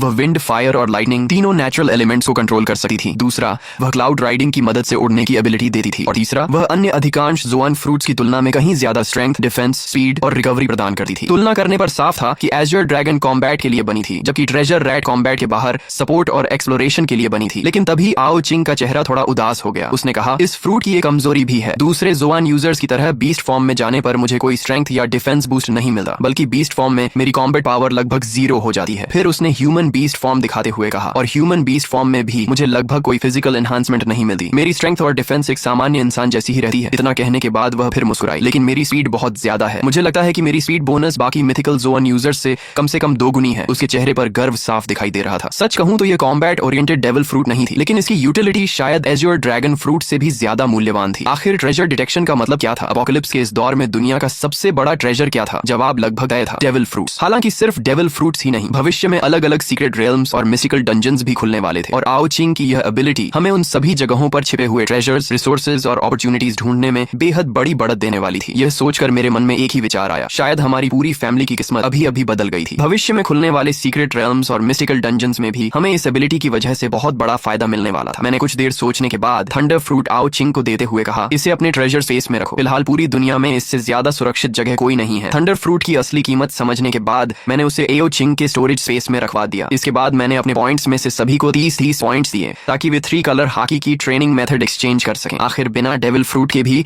अगर कोई हॉकी को उसकी सीमा तक विकसित कर ले तो वह एक शक्तिशाली योद्धा बन सकता था। वहीं दूसरी तरफ डेविल फ्रूट होने के बावजूद अगर किसी की हॉकी कमजोर हो तो वह अपोकलिप्स में धीरे धीरे पीछे छूट जाता। इसके बाद मैंने डिवाइन स्पेस से सभी के लिए एक साधारण मिलिट्री नाइफ एक्सचेंज की। सारी तैयारी पूरी होने के बाद मैं सभी को लेकर घर से बाहर निकल गया। बिल्डिंग के नीचे अनगिनत ज़ॉम्बीज इधर उधर भटक रहे थे। मैं ड्रैगन ह्यूमन फॉर्म में बदला और एक ज़ॉम्बी को बैट से मारकर जमीन पर गिरा दिया ताकि वह हिल न सके। फिर मैंने अपने पिता से कहा, पापा इस नाइफ से इसे खत्म कीजिए। आओ हाय कुछ क्षण झिनके। आखिर वह ज़ॉम्बी बनने से पहले एक इंसान ही था। उनके लिए किसी इंसान जैसे दिखने वाले प्राणी को मारना आसान नहीं था। तभी आओ चिंग आगे बढ़ी और बोली, भैया पापा को मैं डेमोन्स्ट्रेशन देती हूँ। उसने तुरंत अपनी लॉन्ग नाइफ निकाली और एक ही वार में ज़ॉम्बी का सिर अलग कर दिया। हवा में सड़ी हुई बदबू फैल गई। आओ हाय ने नाक सिकोड़ ली, लेकिन एक डॉक्टर होने की वजह से वह ज्यादा नहीं घबराए। मैंने फिर एक और ज़ॉम्बी को पकड़कर जमीन पर गिरा दिया। इस बार लियू मिंग खुद आगे आई और उसने ज़ॉम्बी को खत्म कर दिया। दोनों लड़कियों को देखकर आखिर आओ हाय ने भी हिम्मत जुटाई और अपनी पहली ज़ॉम्बी को खुद मार गिराया। उसके बाद मान लियू युन ने भी एक ज़ॉम्बी को खत्म किया। जहां तक लिन कुई की बात थी, वह पहले से ही अकेले एक ज़ॉम्बी से लड़ सकता था। कॉम्बैट कोच होने की वजह से उसकी कॉम्बैट एबिलिटी मेरे परिवार के बाकी लोगों से कहीं बेहतर थी। अब उन सभी के पास हाकी ट्रेनिंग मेथड थी। आर्मामेंट हाकी की असली ट्रेनिंग एक्सट्रीम फिजिकल कंडीशनिंग और लगातार कॉम्बैट के जरिए होती थी। मैंने सबकी तरफ देखते हुए कहा, पापा आप लोग फिलहाल घर के आसपास ट्रेनिंग कीजिए, मैं दूर जाकर ज़ॉम्बीज साफ करूंगा। अपोकलिप्स में ताकतवर बनने का सबसे बड़ा तरीका था लगातार लड़ाई के जरिए शरीर को मजबूत करना। ज़ॉम्बीज से लड़ने पर सिर्फ फिजिकल ग्रोथ ही नहीं होती थी, बल्कि पॉइंट्स भी मिलते थे, और पॉइंट्स अब इस दुनिया की नई करेंसी थी। उनसे डिवाइन स्पेस में सामान खरीदा जा सकता था और दूसरे सर्वाइवर्स के साथ ट्रेडिंग भी की जा सकती थी। पुरानी मनी सिस्टम अब पूरी तरह बेकार हो चुकी थी। जैसे ही मैंने जाने की तैयारी की, आओ चिंग दौड़ कर आई और मेरे हाथ से लिपट गई। भैया मैं भी आपके साथ चलूंगी। मैंने सिर हिलाकर कहा, नहीं, मैं आसपास के ज़ॉम्बीज साफ कर दूंगा। तुम लोग थक जाओ तो घर वापस आ सकते हो, लेकिन मेरे साथ दूर जाना बहुत खतरनाक है, और वैसे भी तुम्हारी डेविल फ्रूट कॉम्बैट में ज्यादा मजबूत नहीं है। आओ चिंग ने तुरंत जवाब दिया, लेकिन मुझे साउथ वेस्ट डायरेक्शन में ट्रेजर महसूस हो रहा है। मैं आपको ट्रेजर हंट में मदद कर सकती हूँ। उसकी बात सुनते ही मैं ठिठक गया। ट्रेजर? इस समय दुनिया में सबसे मूल्यवान ट्रेजर क्या हो सकता था? लगभग निश्चित रूप से डेविल फ्रूट। मैं कुछ सेकंड सोचता रहा और फिर बोला, ठीक है, लेकिन मेरे पास से एक कदम भी दूर मत जाना। इसके बाद मैंने लिन कुई को कुछ निर्देश दिए और आओ चिंग को साथ लेकर साउथ वेस्ट डायरेक्शन में चल पड़ा। हम दोनों ह्यूमन बीस्ट फॉर्म में थे। ट्रेजर रैट फॉर्म की स्पीड देखकर मैं सचमुच हैरान रह गया। उसकी स्पीड इतनी ज्यादा थी कि ज़ॉम्बीज उसके कपड़ों तक को छू नहीं पा रहे थे। ऊपर से उसकी अर्थ ट्रैवल एबिलिटी तो और भी ज्यादा अजीब थी। हालांकि उसकी अटैक पावर ज्यादा नहीं थी, लेकिन वह हिट एंड रन स्ट्रेटजी से ज़ॉम्बीज को आराम से खत्म कर सकती थी। जब मैंने एक ज़ॉम्बी का सिर बैट से कुचल दिया, तभी आओ चिंग ने भी अपनी नाइफ से एक ज़ॉम्बी का सिर अलग कर दिया, लेकिन लगातार एबिलिटी इस्तेमाल करने की वजह से वह तेजी से थकने लगी थी। फिर भी वह हाँफते हुए मेरी तरफ गर्व से देखने लगी, जैसे कह रही हो, जल्दी मेरी तारीफ करो। उसकी उम्मीद भरी आंखें देखकर मैं मुस्कुरा पड़ा और कहा, मेरी छोटी बहन तो बहुत कमाल की है। मेरी तारीफ सुनते ही उसकी आंखें खुशी से आधी बंद हो गईं। उसके चेहरे पर दो प्यारे डिंपल्स उभर आए। लेकिन कॉम्बैट के बीच इतना रिलैक्स होना खतरनाक था। अचानक पीछे से एक ज़ॉम्बी उस पर झपटा। आओ चिंग तुरंत जमीन के अंदर घुसकर बचना चाहती थी, लेकिन उसकी स्टैमिना बहुत ज्यादा खर्च हो चुकी थी। वह अपनी एबिलिटी एक्टिवेट ही नहीं कर पाई। ज़ॉम्बी तेजी से उसके करीब पहुंच रहा था। ठीक आखिरी क्षण में मैंने बैट घुमाकर ज़ॉम्बी को दूर उड़ा दिया। आओ चिंग जोर जोर से सांस लेने लगी। आखिर उसने मेरी तरह पिछले एक महीने तक पागलों की तरह ट्रेनिंग नहीं की थी, न ही उसके पास हाकी जीनियस जैसी टैलेंट थी। मेरी दी हुई पॉइंट्स की मदद से उसने सिर्फ हाकी ट्रेनिंग मेथड हासिल की थी, लेकिन अभी तक हाकी जागृत नहीं हुई थी। ट्रेजर रैट फॉर्म भी फिजिकल स्ट्रेंथ में कोई खास बूस्ट नहीं देती थी, इसलिए वह अब तक लड़ पा रही थी। यही उसकी मेहनत और सामान्य फिटनेस का नतीजा था। कुछ देर बाद आओ चिंग ने अचानक साउथ वेस्ट की ओर इशारा किया। उधर ट्रेजर उसी दिशा में है, मैं आपको रास्ता दिखाती हूँ। इतना कहकर उसने अपनी लॉन्ग नाइफ ट्रेजर स्पेस में रखी और बीस्ट फॉर्म में बदलकर मेरे कंधे पर कूद गई। हथेली जितनी छोटी सफेद चूहियां मेरे ड्रैगन स्केल्स वाले गाल से अपना सिर रगड़ने लगी। मैंने तुरंत एज़्योर ड्रैगन ट्रांसफॉर्मेशन एक्टिवेट कर दी। अगले ही पल एक गगन भेदी ड्रैगन रोर पूरे शहर में गूंज उठा। वह गर्जना इतनी शक्तिशाली थी कि आसपास की बिल्डिंग्स में छिपे हुए सभी लोग चौंक गए। लोग खिड़कियों और बैल्कनीज से बाहर झांकने लगे और फिर उन्होंने एक अविश्वसनीय दृश्य देखा। एक विशाल एज़्योर ड्रैगन बादलों और धुंध पर कदम रखते हुए आसमान की ओर उड़ रहा था और कुछ ही क्षणों में बादलों के समुद्र के भीतर गायब हो गया। अगर एज़्योर ड्रैगन बॉस हमारे बीएन सिटी तक आ ही गए हैं, तो क्या वह पूरे शहर के ज़ॉम्बीज साफ कर देंगे? किसी ने आसमान में उड़ते एज़्योर ड्रैगन का वीडियो रिकॉर्ड करके डिवाइन स्पेस के कम्युनिकेशन चैनल पर अपलोड कर दिया। जो लोग ज़ॉम्बीज से लड़ने की हिम्मत नहीं जुटा पा रहे थे, वे अपने घरों में छिपे हुए थे और डिवाइन स्पेस के जरिए दुनिया भर के सर्वाइवर्स से बातचीत कर रहे थे। दूसरी तरफ मैं आओ चिंग के बताए हुए डायरेक्शन में उड़ता हुआ तेजी से आगे बढ़ रहा था। ट्रेजर रेड फॉर्म में बदली आओ चिंग बार बार अपनी छोटी नाक फड़काकर ट्रेजर की दिशा महसूस कर रही थी। जैसे जैसे हम ट्रेजर के करीब पहुंचते गए, उसकी फीलिंग और मजबूत होती गई। जल्द ही हम एक घने जंगल के ऊपर पहुंच गए। मैं आसमान से नीचे उतरा और ह्यूमन बीस्ट फॉर्म में बदल गया। फिर हम दोनों तेजी से जंगल के अंदर दौड़ पड़े। यहाँ इंसान बहुत कम थे और ज़ॉम्बीज भी मुश्किल से 2-4 दिखाई दे रहे थे। रास्ते में मिले ज़ॉम्बीज को मैंने आसानी से खत्म कर दिया। तभी अचानक आओ चिंग जोर से चिल्लाई। एक बड़े पाइन ट्री के नीचे एक बदसूरत और चालाक चेहरे वाला आदमी खड़ा था। उसके हाथ में एक लाल रंग का सितारे के आकार का डेविल फ्रूट था। उसके चेहरे पर पागलों जैसी खुशी थी। वह शहर से जान बचाकर भागा था और सोचा था कि सुनसान जंगल में छिप जाएगा, लेकिन यहाँ उसे डेविल फ्रूट मिल गया था। वह वन पीस का फैन नहीं था, इसलिए फ्रूट को पहचान नहीं पाया, लेकिन डिवाइन स्पेस के फोरम से उसे इतना पता था कि कोई भी डेविल फ्रूट बेहद कीमती ट्रेजर होती है। वह फ्रूट को देखते हुए हंस पड़ा। लगता है किस्मत आखिरकार वांग देफा पर मेहरबान हो गई। इतना कहकर उसने अपने पीले दांतों वाला मुंह खोला और फ्रूट को खाने ही वाला था। मेरा और आओ चिंग का चेहरा तुरंत बदल गया। अब उसे रोकने के लिए हमारे पास समय नहीं था। मैंने बिना सोचे एक गर्म फायर ब्रेथ उसकी तरफ फेंक दी। अगले ही पल वह आदमी आग में घिर गया। मैं और आओ चिंग तुरंत दौड़कर वहां पहुंचे। राख के बीच डेविल फ्रूट बिल्कुल सुरक्षित पड़ी थी। मैंने राहत की सांस ली और उसे उठा लिया। अपोकलिप्स का एक जीवन जीने के बाद मेरे अंदर पहले जैसी दया नहीं बची थी, लेकिन आओ चिंग के चेहरे पर असहजता साफ दिखाई दे रही थी। उसकी परवरिश ऐसी नहीं थी कि वह किसी को मरते हुए देखकर सहज रह सके। मैंने शांत स्वर में कहा, इस दुनिया में ताकत ही नियम है। अगर हमारे पास शक्ति नहीं होती और किसी को हमारे डेविल फ्रूट का पता चल जाता तो हमारा भी यही हाल होता। आओ चिंग ने धीरे से सिर हिलाया। अपोकलिप्स को अभी सिर्फ 2 दिन हुए थे, लेकिन डिवाइन स्पेस के फोरम पर उसने इंसानी लालच और क्रूरता के कई उदाहरण देख लिए थे। वह मेरी बात समझती थी, लेकिन उसके दिल में अभी भी थोड़ा अपराध बोध था। वह चुपचाप मेरा हाथ पकड़कर खड़ी रही। फिर हम दोनों ने उस डेविल फ्रूट को गौर से देखा। वह लाल रंग का हार्ट शेप्ड फ्रूट था, जिस पर काले घुमावदार पैटर्न्स बने हुए थे। वन पीस फैंस होने के कारण हम दोनों ने उसे तुरंत पहचान लिया। ये वन पीस की सबसे कीमती फ्रूट्स में से एक थी। निका फ्रूट की तरह इसकी कीमत भी 50 अरब बेली मानी जाती थी। ये थी ऑप ऑप फ्रूट, लॉ की प्रसिद्ध सर्जरी फ्रूट। मेरे पिछले जीवन में इस फ्रूट का यूजर एक बेहद मशहूर और शक्तिशाली व्यक्ति था, लेकिन वह ताकतवर व्यक्ति और ये घटिया आदमी एक दूसरे से बिल्कुल अलग थे। साफ था कि इस आदमी ने फ्रूट खाने के बाद ज्यादा समय तक जीवित नहीं रहा होगा। उसकी मौत के बाद फ्रूट फिर से दुनिया में कहीं और रिस्पॉन हुई होगी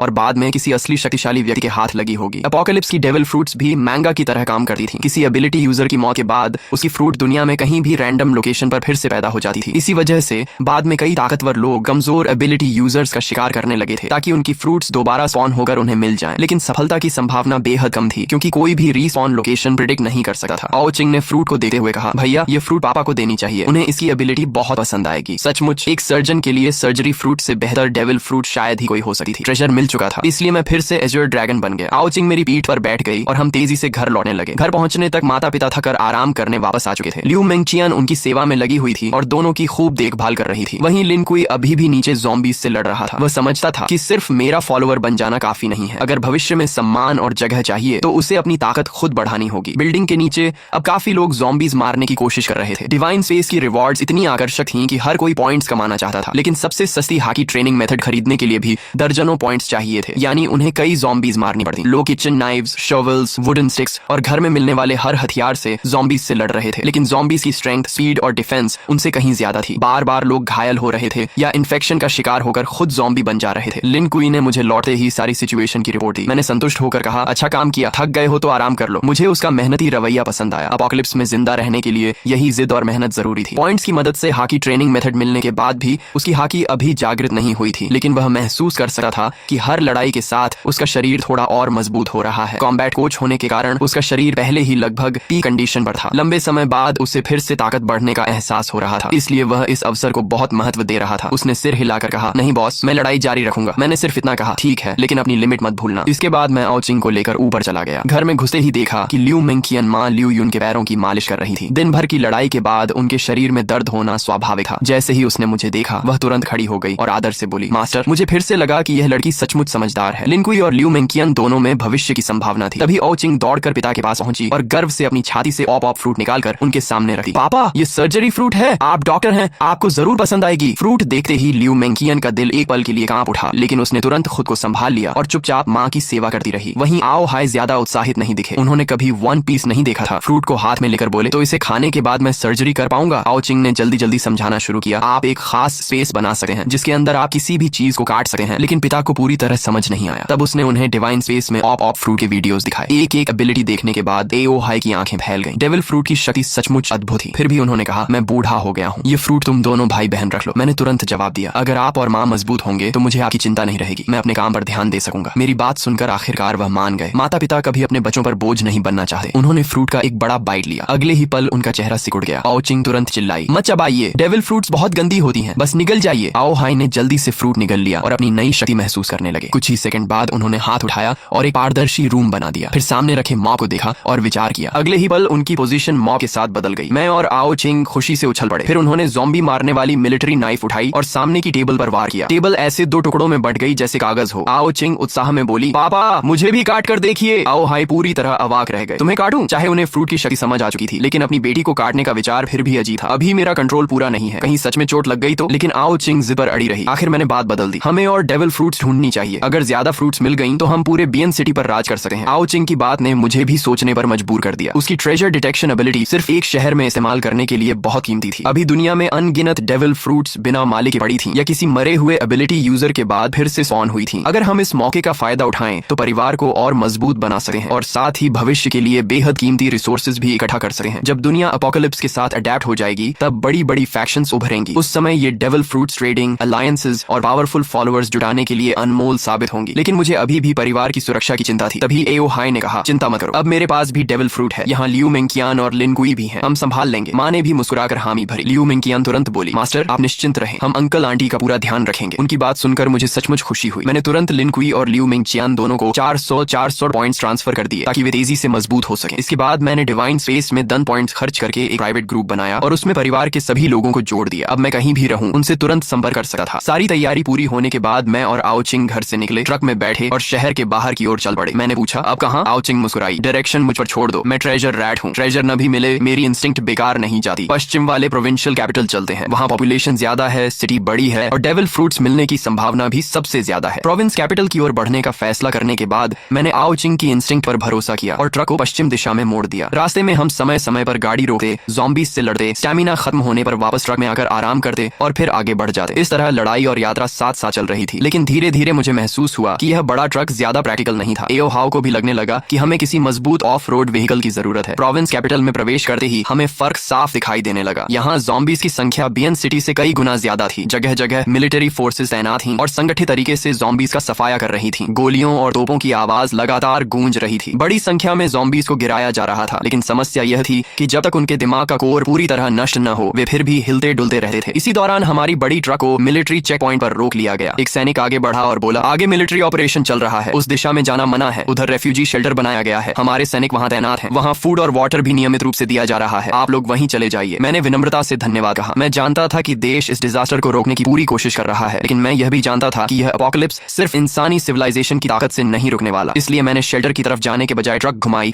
और दूसरा रास्ता पकड़ लिया। फिलहाल हमारे पास दुनिया को बचाने की ताकत नहीं थी। हम वापस एक पुराने क्रॉस रोड तक पहुंचे और फिर उत्तर दिशा में लगभग 7-8 किलोमीटर चलने के बाद दोबारा पश्चिम की ओर मुड़ गए। इस इलाके में मिलिट्री कंट्रोल नहीं था, इसलिए ज़ॉम्बीज अभी भी हर जगह फैले हुए थे। कभी कभी किसी बिल्डिंग के बाहर सर्वाइवर ज़ॉम्बीज से लड़ते दिखाई देते। वे किसी तरह कुछ ज़ॉम्बीज मारते, फिर तुरंत बिल्डिंग के अंदर लौट जाते, आराम करते और बाद में फिर बाहर आकर पॉइंट्स कमाने की कोशिश करते। हर कोई एपोकलिप्स में जिंदा रहने के लिए अपनी अपनी पूरी कोशिश कर रहा था। लेकिन उसी दौरान मेरी नजर एक और चीज पर पड़ी जिसने मेरा ध्यान खींच लिया। ये एक शानदार ऑफ रोड व्हीकल थी, सिविलियन वर्जन की आर्मर्ड व्हीकल जैसी मजबूत और भारी। इसमें मिलिट्री टारगेटिंग सिस्टम जैसी सुविधाएं नहीं थी, लेकिन बाकी हर चीज मौजूद थी। ये लगभग वही व्हीकल थी जिसकी मुझे तलाश थी। इस समय एक युवा उस व्हीकल के अंदर छिपा हुआ था। उसने डोर में एक छोटा सा होल बना रखा था और वहीं से एक लंबा स्पीयर बाहर निकालकर ज़ॉम्बीज पर हमला कर रहा था। हालांकि उसके लिए ज़ॉम्बी के सिर पर वार करना आसान नहीं था, लेकिन धीरे धीरे वह कुछ ज़ॉम्बीज मारने में सफल हो जाता था। मैंने अपनी ट्रक उस डोंगफंग मेंगशी व्हीकल के पास रोक दी। फिर मैं और आओचिंग नीचे उतरे। मैं ड्रैगन ह्यूमन फॉर्म में बदल गया और अपनी भारी बेसबॉल बैट घुमाते हुए आगे बढ़ा। ये बैट इतनी उपयोगी थी कि पॉइंट्स होने के बावजूद मैंने अब तक कोई स्पेशल वेपन एक्सचेंज नहीं किया था। दूसरी तरफ व्हीकल के अंदर छिपा युवक घबरा गया। उसने देखा कि उसके पास अचानक एक ट्रक आकर रुकी है। उसके दिल की धड़कन तेज हो गई। हे भगवान, एजर ड्रैगन बॉस, क्या एजर ड्रैगन बॉस भी मेरी गाड़ी लूटने आए हैं? वह अंदर बैठा बैठा तरह तरह की बातें सोचने लगा। लेकिन कुछ ही मिनटों में मैंने आसपास के सभी ज़ॉम्बीज खत्म कर दिए और उसकी व्हीकल की विंडो पर नॉक किया। युवक ने सावधानी से डोर खोला। उसे पता था कि अगर एज्योर ड्रैगन बॉस सच में उसकी व्हीकल चाहते तो उसे रोकने की कोई ताकत उसके पास नहीं थी, इसलिए सहयोग करना ही बेहतर था। मैंने सीधे कहा, एक ट्रक, आधा कंटेनर डीजल और बदले में मुझे तुम्हारी ये व्हीकल चाहिए। युवक कुछ सेकंड तक मुझे घूरता रहा। उसके चेहरे पर हैरानी साफ दिखाई दे रही थी। एक ट्रक और आधा कंटेनर डीजल मेरी मेंगशी के बदले? उसने मन ही मन सोचा कि मैं शायद उसकी व्हीकल सीधे छीन लूंगा, लेकिन मैं तो बाकायदा एक्सचेंज की बात कर रहा था। उसने जल्दी ही हिसाब लगा लिया। वैसे भी व्हीकल बदलने के बाद ट्रक उसके किसी काम की नहीं रहने वाली थी और इतना डीजल वह अकेले इस्तेमाल भी नहीं कर सकता था। लेकिन फिर उसे मेरी असली योजना समझ में आ गई। मैं असल में बहुत कम कीमत देकर एक बेहतरीन व्हीकल लेना चाहता था। अचानक उसने मुस्कुराकर कहा, बॉस, मुझे ट्रक नहीं चाहिए, डीजल भी नहीं चाहिए, मैं आपको व्हीकल फ्री में दे देता हूँ। मैं थोड़ा चौंका। फिर तुम्हें क्या चाहिए? युवक ने बिना झिझक जवाब दिया, बस मुझे अपने साथ ले चलिए। पिछले 2 दिनों में उसने एपोकलिप्स की असली भयावहता देख ली थी। अब उसके सामने एज्योर ड्रैगन जैसा ताकतवर व्यक्ति खड़ा था। अगर अभी उसने इस मौके को गंवा दिया तो शायद फिर कभी ऐसा अवसर नहीं मिलेगा। उसे साफ दिख रहा था कि यह एक ऐसी जांग है जिसे पकड़ना ही होगा। उसकी मोटी चमड़ी देखकर मैं कुछ पल के लिए निरुत्तर रह गया। यह आदमी सचमुच बेशर्म था। मैंने सिर हिलाया और कहा, मुझे अभी कुछ जरूरी काम है, मैं तुम्हें साथ नहीं ले जा सकता। युवक का चेहरा तुरंत उतर गया, लेकिन मैंने आगे कहा, ऐसा करते हैं, मैं तुम्हें 30 पॉइंट्स देता हूँ, इससे तुम 3 colour hockey training method exchange कर सकते हो, बाकी का रास्ता तुम्हें खुद तय करना होगा। युवक की आंखें चमक उठी। बॉस, उसकी आवाज भावुक हो गई। आखिर एपोकलिप्स में शुरुआती 30 पॉइंट्स किसी खजाने से कम नहीं थे। मुझे साथ ले चलो ना, मैंने विल्डरनेस सर्वाइवल सीखी है, मैं बहुत सारे काम कर सकता हूँ, मुझे साथ ले चलो ना, मुझे साथ ले चलो ना। वह एपोकलिप्स एंथुसियास्ट था। उसने खास तौर पर यह मोटी सिविलियन आर्मर्ड व्हीकल बनवाई थी और पूरा सर्वाइवल इक्विपमेंट सेट भी तैयार किया था। देखिए, ये गाड़ी मैंने खुद कस्टम बनवाई है और ये सारे उपकरण भी मैंने ही तैयार किए हैं। मैं सच में बहुत काम आ सकता हूँ, लेकिन मुझे अभी अपने काम करने हैं, इसलिए तुम्हें साथ ले जाना संभव नहीं है। हाँ, मैं तुम्हारे विला के सारे ज़ॉम्बी साफ कर सकता हूँ और तुम्हारे पास जो 30 से ज्यादा पॉइंट्स हैं उनसे तुम हॉकी ट्रेनिंग मेथड खरीद सकते हो और धीरे धीरे खुद भी मजबूत बन सकते हो। भले ही उसका मकसद पूरा नहीं हुआ, लेकिन हॉकी ट्रेनिंग मेथड मिलना भी कम नहीं था। कम से कम अब उसके पास इस एपोकलिप्स में सचमुच जिंदा रहने का सहारा था। मैं और आओचिंग उसके साथ उसके विला में गए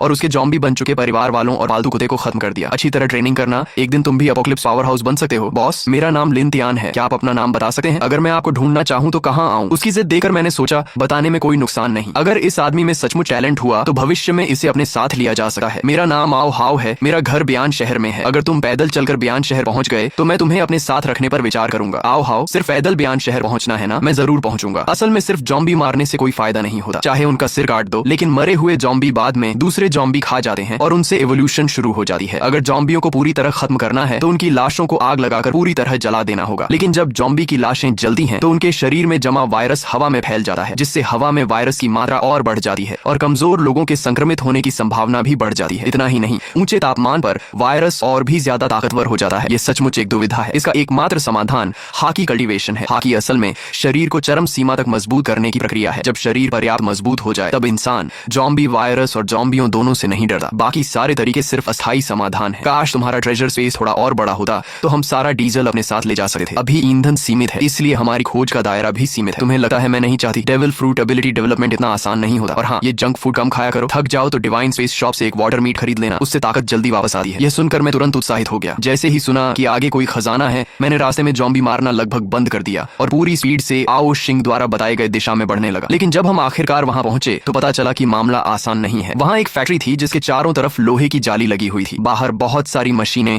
और टूटी फूटी मेज कुर्सियां जमा करके बैरिकेड बनाया गया था ताकि जॉम्बी अंदर न घुस सके। बैरिकेड के पीछे लोगों ने फैक्ट्री के औजारों से लंबे डंडों वाले हथियार तैयार किए थे, जिनसे वे बैरिकेड तोड़ने की कोशिश करने वाले जॉम्बियों को मार रहे थे। फैक्ट्री के अंदर भी काफी लोग लगातार गश्त कर रहे थे ताकि कोई जॉम्बी अंदर न घुस पाए। अगर कोई जॉम्बी जाली पर चढ़ने की कोशिश करता तो तुरंत कोई लंबा भाला लेकर उसे नीचे गिरा देता। यह जगह अब एक शुरुआती सेफ बेस बन चुकी थी और इससे साफ था कि यहाँ का नेतृत्व करने वाले लोग साधारण नहीं है। तुम गाड़ी में ही रहना, बाहर बहुत ज्यादा जॉम्बी हैं। ये तुम्हारे ट्रेनिंग के लिए सही जगह नहीं है। भैया, आप भी सावधान रहना। ये लड़का पागल है, देखते जाओ कैसे जॉम्बी इसे फाड़ डालेंगे। हाँ, ये 3 सेकंड भी नहीं टिकेगा। आसपास के सारे जॉम्बी मेरी तरफ आकर्षित हो गए, लेकिन मैंने फिर भी ड्रैगन ट्रांसफॉर्मेशन नहीं की, क्योंकि अब मैं कॉपर स्किन रेल्म तक पहुंच चुका था। मेरी पहले से अच्छी शारीरिक क्षमता और 1 महीने की कठोर ट्रेनिंग ने मुझे बेहद मजबूत आधार दिया था। ऊपर से मेरे पास हाकी जीनियस टैलेंट था, जिससे मैं सीधे हाकी जागृत कर चुका था। साथ ही मेरी ट्रेनिंग स्पीड दोगुनी थी और पैसिव ग्रोथ भी लगातार चल रही थी। इसी वजह से एपोकलिप्स के दूसरे ही दिन मैं कॉपर स्किन रेल्म तक पहुंच गया था। कॉपर स्किन रेल्म का मतलब सचमुच त्वचा का तांबा बन जाना नहीं होता। यह शरीर की बाहरी परत को मजबूत करने का पहला चरण होता है। जब त्वचा मजबूत हो जाती है तो शरीर को लगने वाले झटकों और हमलों का असर काफी कम हो जाता है। इसी के साथ ताकत, रक्षा, गति और रिकवरी भी बढ़ जाती है। एज्यूर ड्रैगन फ्रूट मुझे बिना ट्रांसफॉर्म हुए भी अतिरिक्त शारीरिक शक्ति देता था, इसलिए मैं इंसानी रूप में भी आसानी से जॉम्बियों को मार सकता था और बिना क्षमता इस्तेमाल किए लड़ने से हाकी की ग्रोथ और तेज होती थी। उस गाड़ी को मैं पहचानता हूँ, वह डोंगफेंग मेंगशी आर्मर्ड व्हीकल है। वह आदमी आसानी से इस इलाके से निकल सकता था, लेकिन जानबूझकर हमारी बेस के सामने गाड़ी रोकर खड़ा है। जरूर उसकी नजर हमारी बेस पर है। क्या वह हमारी बेस छीनना चाहता है? क्या हमें लाओ झांग को बताना चाहिए? बॉस, बाहर एक बहुत बड़ा एक्सपर्ट आया है। उसने अकेले 100 से ज्यादा जॉम्बी मार दिए हैं और उसकी डोंगफेंग मेंगशी भी हमारी बेस के बाहर खड़ी है। सबको लगता है कि उसकी नजर हमारी बेस पर है। सचमुच बहुत खतरनाक इंसान है। जिस आसानी से वह जॉम्बी मार रहा है,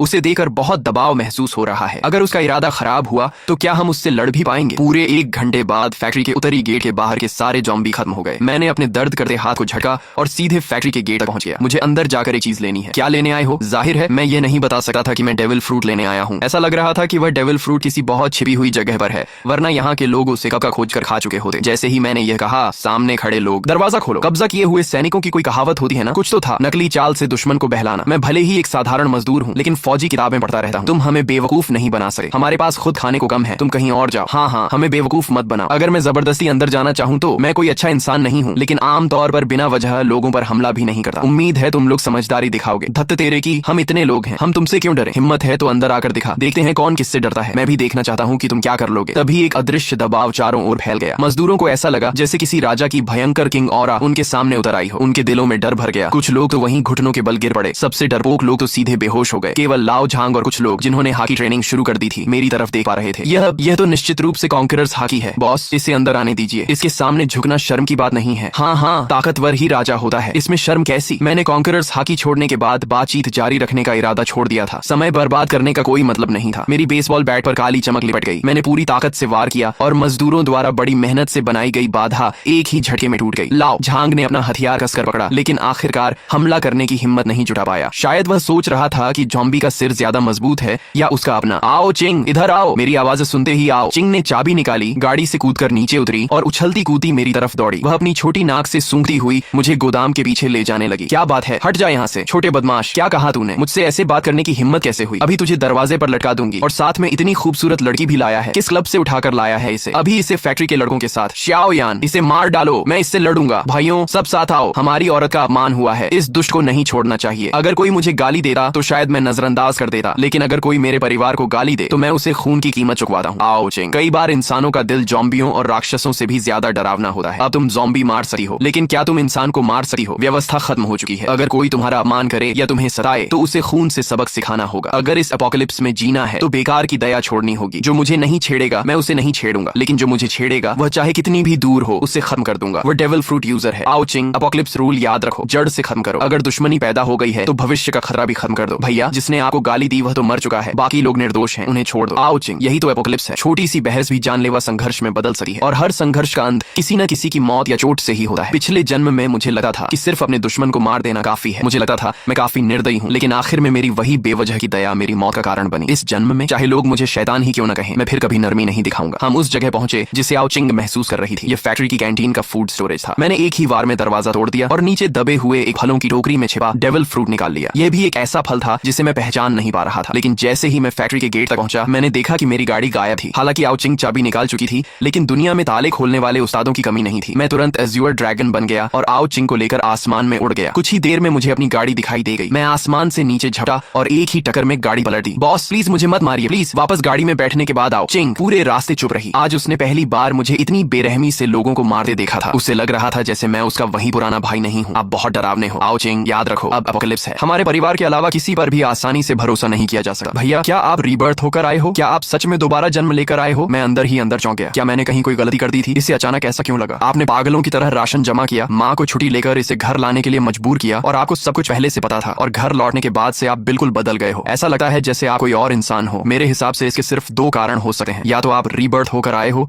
या फिर किसी और आत्मा ने आपका शरीर ले लिया है। आखिरी बात कहते समय उसकी आवाज कांपने लगी। वह मेरी तरफ देखने से भी डर रही थी। उसे डर था कि उसका भाई अब वही इंसान नहीं रहा। अरे ओ पगली, मुझे पता था मैं तुम्हें कभी नहीं छोड़ूंगा। भैया, पिछले जन्म में आपकी मौत कैसे हुई थी? क्या मैं वहाँ भी इतनी ताकतवर थी? और मम्मी पापा कैसे थे? तुम सब मर गए थे। जिसने भी तुम्हें नुकसान पहुंचाया था मैं उसे टुकड़े टुकड़े कर देना चाहता था। फैक्ट्री छोड़ने के बाद हम पश्चिम की ओर बढ़ते रहे। रास्ते में जहाँ भी ज़ॉम्बियों के झुंड मिलते हम उतरकर उनसे लड़ते। हाकी को मजबूत करने के लिए मैंने एज़्योर ड्रैगन पावर का इस्तेमाल लगभग बंद कर दिया था। आओ चिंग अभी तक हाकी अवेकनिंग नहीं कर पाई थी, इसलिए उसकी ताकत कम थी, लेकिन ट्रेजर माउस फॉर्म की स्पीड के सहारे वह भी आराम से ज़ॉम्बियों से लड़ लेती थी। इस तरह हम लगातार 3 दिन पश्चिम की ओर बढ़ते रहे। 3 दिनों में हमें एक भी नया डेविल फ्रूट नहीं मिला। इससे आओ चिंग का उत्साह थोड़ा कम हो गया। उसे तो लगने लगा कि शायद उसकी क्षमता में ही कोई समस्या है, लेकिन मैंने उसे बताया कि यही सामान्य बात है। पिछले जन्म में जब मैं दूसरे चरण तक जिंदा था तब एक बड़ी शक्ति द्वारा किए गए आंकड़ों के अनुसार दुनिया में कुल मिलाकर सिर्फ 10,000 से थोड़ा अधिक अलग अलग एबिलिटी यूजर्स पाए गए थे। भैया, हमें उस दिशा में जाना चाहिए। आओ। चिंग ने सड़क किनारे निकलने वाले एक छोटे रास्ते की ओर इशारा किया। मैंने नक्शा देखा और हैरान रह गया। वह रास्ता सीधे पहाड़ों के अंदर जाता था। पिछले जन्म में भी कई लोग पहाड़ों में छिप गए थे। वे इंसानों की भीड़ से तो बच गए, लेकिन मजबूत बनने का मौका खो बैठे और अंत में जंगलों में मारे गए। मुझे लगा है वहाँ कुछ अच्छा मिलेगा। आओ चिंग खुद भी पूरी तरह आश्वस्त नहीं थी, क्योंकि इंट्यूशन जैसी चीज पर भरोसा करना मुश्किल था, लेकिन मुझे उस पर भरोसा था। इसीलिए मैंने गाड़ी सीधे पहाड़ों की ओर मोड़ दी। रास्ते में कोई जंबी नहीं था, इसीलिए गाड़ी पूरी रफ्तार से दौड़ने लगी। आओ चिंग आगे पैर हिलाते हुए बैठी थी, स्नैक्स खा रही थी और डिवाइन स्पेस फोरम में वीडियो पोस्ट देख रही थी। भैया, अभी मैंने एक पोस्ट देखी। कोई आदमी रो रहा था कि उसे डेविल फ्रूट नहीं मिला। अरे अरे, ये चेहरा क्यों बना रहे हो? पता है वह आदमी कौन है? वह खुद वेइटियान था। शायद बेचारा लेखक गुस्से से फट ही गया होगा। मुझे याद आया कि पिछले जन्म में भी उसका कोई खास नाम नहीं बना था। भले ही दुनिया उसी की बनाई कहानी जैसी हो गई थी, लेकिन अब उसका मूल लेखक से कोई खास संबंध नहीं बचा था। धीरे धीरे शाम होने लगी। मैंने तय किया कि आज रात सड़क किनारे ही रुकेंगे। जैसे ही हमने एक पहाड़ी मोड़ पार किया, सामने दूर रोशनी दिखाई दी। रोशनी का मतलब था कि वहाँ इंसान मौजूद है, लेकिन एपोकलिप्स में सबसे कम भरोसेमंद चीज इंसान ही होते हैं। मैं निर्दयी जरूर था, लेकिन बेगुनाह लोगों को यूं ही नुकसान पहुंचाने वाला नहीं था। फिर भी इंसानों का दिल पढ़ना मुश्किल होता है। किसी अजनबी के यहाँ रुकना बहुत खतरनाक था, इसलिए मैंने सड़क किनारे ही गाड़ी रोक दी। वहाँ की रोशनी का थोड़ा फायदा लेते हुए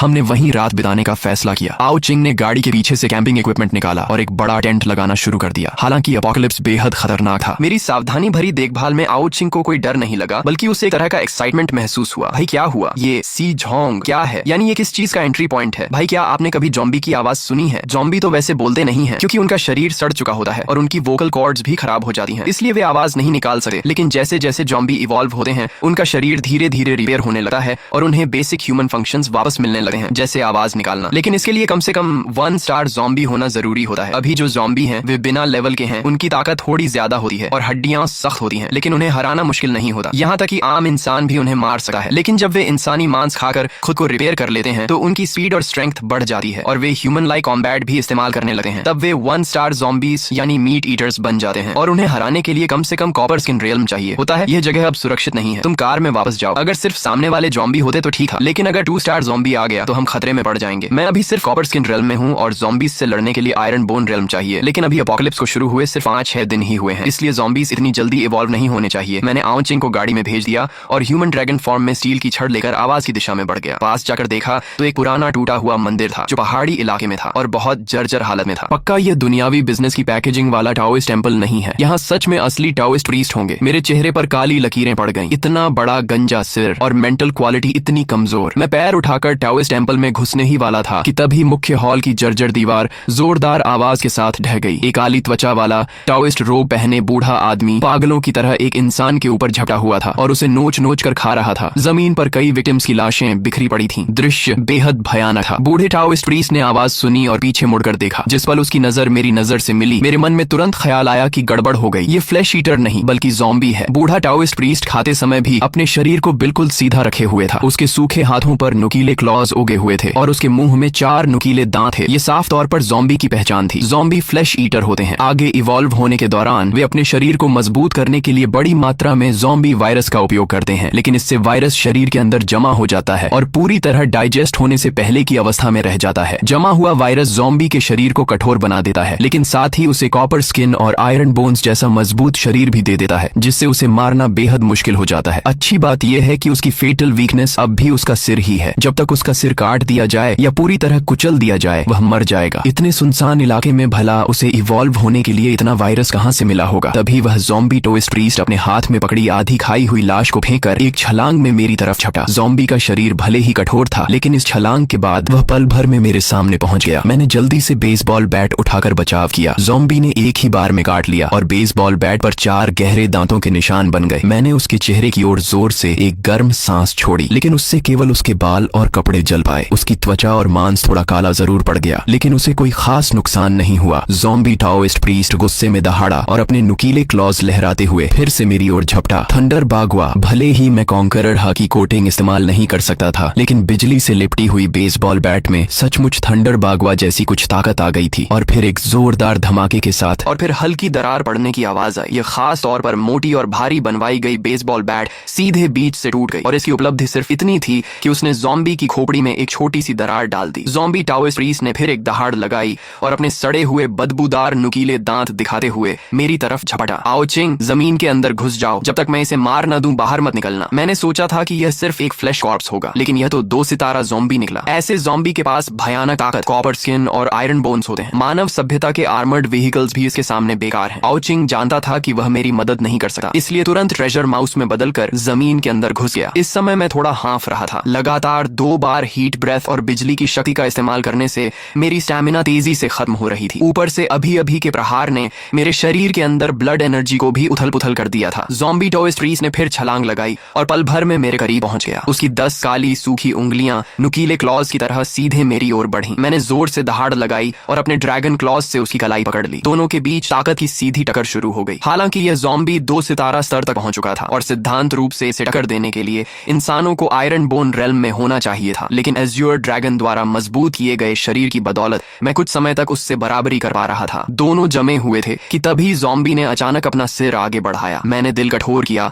और अपना सिर नीचे झुकाकर अपने सिर पर मौजूद ड्रैगन हॉर्न से उसके माथे पर वार कर दिया। ड्रैगन हॉर्न बेहद नुकीला था और सीधे उसकी आंख के गड्ढे में घुस गया। ज़ॉम्बी दर्द से दहाड़ उठा। उसका सिर बुरी तरह घायल हो गया। अगर कोई सामान्य जीव होता तो इसी वार से मर जाता, लेकिन ज़ॉम्बी अलग था। उसकी खोपड़ी बेहद मजबूत थी। उसने अपना सिर ड्रैगन हॉर्न से खींचकर बाहर निकाला और फिर एक और दहाड़ लगाई। तभी उसकी दोनों भुजाएं हल्की सी मुड़ गईं। मेरी आंख फड़क उठी। ज़ॉम्बी के शरीर के कठोर होने का कारण उसके अंदर जमा ज़ॉम्बी वायरस था। जब वह इन वायरस को पूरी तरह अब्सॉर्ब और फ्यूज कर लेता है तो उसके शरीर की फ्लेक्सिबिलिटी वापस आ जाती है। अभी उसकी भुजाओं का मुड़ना इस बात का संकेत था कि वह वायरस को तेजी से अब्सॉर्ब कर रहा है। अब और देर करना खतरनाक था। मैंने जोरदार दहाड़ लगाई और उसकी भुजाएं झटकर खुद को मुक्त किया। फिर एज़्योर ड्रैगन में बदलकर आसमान में उड़ गया। मेरी ड्रैगन टेल बिजली की तेजी से नीचे गिरी और ज़ॉम्बी को जोरदार झटका दिया। उसी समय एक थंडरबोल्ट भी उस पर गिरा, जिससे उसका शरीर और अधिक झुलस गया। चाहे उसके पास कॉपर स्किन और आयरन बोन्स थे, फिर भी उसके शरीर पर अनगिनत घाव बन गए। Wind and cloud surge. Azure dragon नीचे झपटा और अपने ड्रैगन क्लॉज से ज़ॉम्बी की दोनों भुजाएं पकड़ पकड़कर उसे हवा में उठा लिया। तेज हवाओं से उसका संतुलन बिगड़ चुका था और वह ताकत नहीं लगा पा रहा था। मैं उसे सीधे आसमान में ले गया। मैंने दहाड़ लगाई और पूरी शक्ति से ड्रैगन क्लॉज दबाए उसे 2 हिस्सों में फाड़ने की कोशिश की, लेकिन ज़ॉम्बी भी अंदर की ओर पूरी ताकत लगा रहा था। मैं उसे फाड़ नहीं पाया। मेरा रेल्म अभी भी बहुत कम था। एज्योर ड्रैगन बनने के बाद मैं उसे दबा तो सकता था, लेकिन मारना आसान नहीं था और सिर्फ कुछ ही पलों में मुझे थकान महसूस होने लगी। अगर मैं सिर्फ ड्रैगन फॉर्म में उड़ता रहता तो और देर तक टिक सकता था, लेकिन लड़ाई में मेरी शक्ति तेजी से खत्म हो रही थी। मैं फिर ऊपर उड़ा और ड्रैगन क्लॉज में जकड़े ज़ॉम्बी को पूरी ताकत से नीचे फेंक दिया। एक भयंकर धमाके के साथ उसका शरीर टाओइस्ट टेम्पल के मुख्य हॉल में जा टकराया। वह जोर से जमीन पर गिरा। उसका शरीर घावों से भर गया था, लेकिन फिर भी वह नहीं गिरा। मैं भी जमीन पर उतरा और वापस मानव रूप में आ गया, जोर जोर से सांस लेते हुए। यह पहली बार था जब मैंने एज्योर ड्रैगन फॉर्म में पूरी ताकत से लड़ाई की थी। यह सचमुच बेहद शक्तिशाली था, लेकिन मेरे वर्तमान स्तर के लिए अभी भी बहुत ज्यादा था। काइडो की ताकत इसलिए भयानक थी क्योंकि वह खुद ही एक ऐसा अस्तित्व था जो अकेले एक देश को मिटा सकता था। एज्योर ड्रैगन फ्रूट उसके लिए सिर्फ बोनस था, जबकि मैं पूरी तरह डेविल फ्रूट की शक्ति पर निर्भर था। इसलिए हमारी ताकत में जमीन आसमान का अंतर था। थोड़ी देर में मेरी स्टेमिना कुछ वापस आई और ज़ॉम्बी टाओइस्ट प्रीस्ट भी दोबारा खड़ा हो गया। मैंने फिर ह्यूमन बीस्ट फॉर्म धारण की और आर्मामेंट हाकी को ड्रैगन क्लॉज पर चढ़ाकर उससे लड़ाई जारी रखी। आर्मामेंट हाकी और ड्रैगन स्केल्स की दोहरी सुरक्षा ज़ॉम्बी वायरस को शरीर में घुसने से रोक सकती थी, लेकिन अगर लड़ाई ऐसे ही चलती रही तो अंत में मैं थकर मर जाऊंगा। मुझे एक हथियार चाहिए था। एक और टक्कर के बाद मैं तेजी से पीछे हटा, लेकिन अब डिवाइन स्पेस में जाकर हथियार खरीदने का समय नहीं था। आउचिंग के पास भी पर्याप्त पॉइंट्स नहीं थे। तभी मेरी नजर टूटी हुई मूर्ति के पास पड़े एक लोहे के डंडे पर पड़ी। मुझे अचानक याद आया कि यह लेइजू टेम्पल था। यह बांस की गांठों जैसा दिखने वाला लोहे का डंडा वास्तव में लेइजू की मूर्ति के हाथ में मौजूद स्टील व्हिप था। मैं तुरंत वहां दौड़ा और उसे उठा लिया। मूर्ति विशाल थी, इसलिए यह स्टील व्हिप भी सामान्य हथियारों से कहीं बड़ा और भारी था। आमतौर पर ऐसे व्हिप टाइप हथियार 80 सेंटीमीटर से ज्यादा लंबे नहीं होते, लेकिन यह लगभग 1.2 मीटर लंबा था। इसका शरीर भी ज्यादा मोटा और वजनदार था। मेरी मौजूदा ताकत के लिए यह बिल्कुल सही था। जैसे ही मैंने स्टील व्हिप उठाया,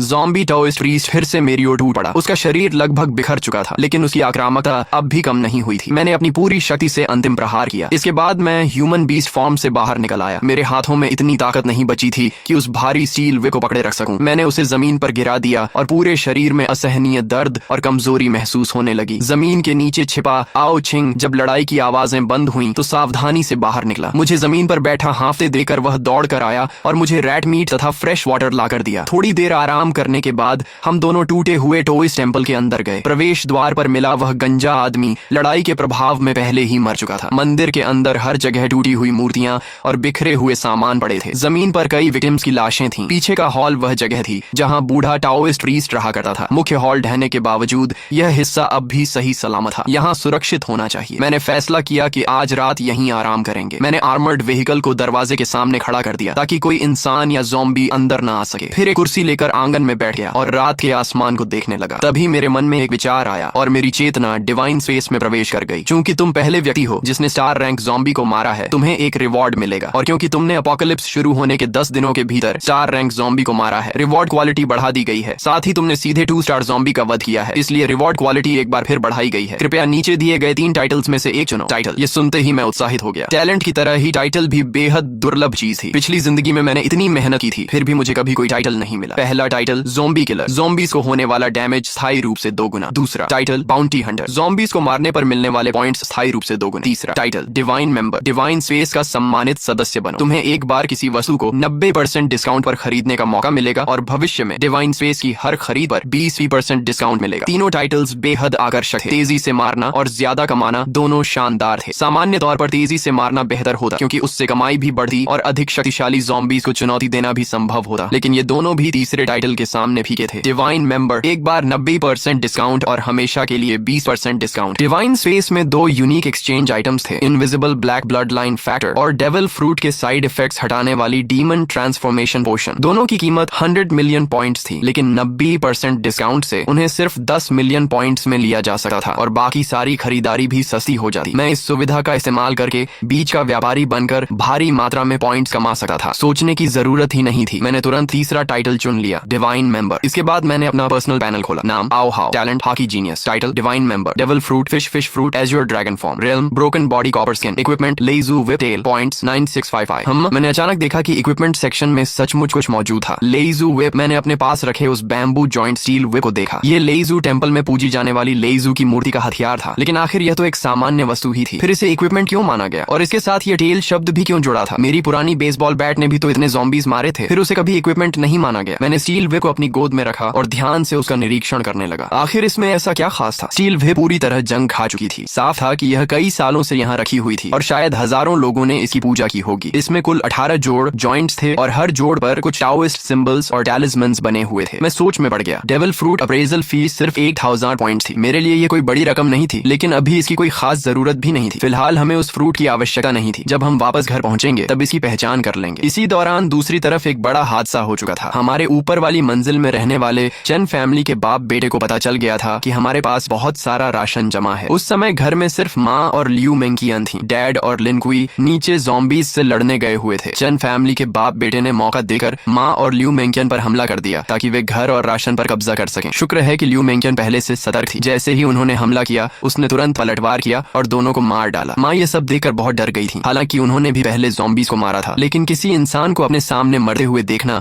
उनके लिए बिल्कुल अलग अनुभव था। जब लिनकुई वापस लौटा और उसे पूरी बात पता चली तो वह गुस्से से आग बबूला हो गया। उसने पहले ही वादा किया था कि वह बॉस की फैमिली को किसी भी कीमत पर नुकसान नहीं होने देगा। गुस्से में उसने सीधे चेन फैमिली का दरवाजा तोड़ दिया। लिनकुई की रूथलेसनेस देखकर मैं भी हैरान रह गया। उसने कहा कि वह लकड़ियां इकट्ठा करके सीढ़ियों को ब्लॉक कर देगा ताकि एक मजबूत डिफेंस सिस्टम बनाया जा सके। लिनकुई पहले एक साधारण आदमी था, लेकिन एपोकलिप्स के दौरान उसके पिता एक इन्फेक्टेड ज़ोंबी द्वारा मारे गए थे। किसी तरह अपनी जान बचाकर वह अपनी गाड़ी में भाग निकला और बियान सिटी पहुंच गया। इसलिए अब उसे किसी रिश्तेदार या परिवार की चिंता नहीं थी। इस बीच लियू मेंकियन अपने परिवार के बारे में सोच रही थी। उसके माता पिता हमेशा कहते थे कि उसे अपने बड़े भाई की मदद करनी चाहिए। उसके भाई की शादी होने वाली थी और लड़की वालों की शर्त थी कि लड़के के पास अपना घर होना चाहिए। इसलिए लियू मेंकियन ने अभी अभी जो घर खरीदा था उसके माता पिता चाहते थे कि वह उस घर को अपने भाई के नाम ट्रांसफर कर दे। लेकिन जिस दिन वह प्रॉपर्टी ट्रांसफर करवाने जा रही थी उसी दिन एपोकलिप्स शुरू हो गया। उसने उस अफरा तफरी का फायदा उठाकर किसी तरह वहां से भागकर अपनी जान बचाई। अब उसे बिल्कुल नहीं पता था कि उसके माता पिता और भाई किस हालत में हैं, और सच कहें तो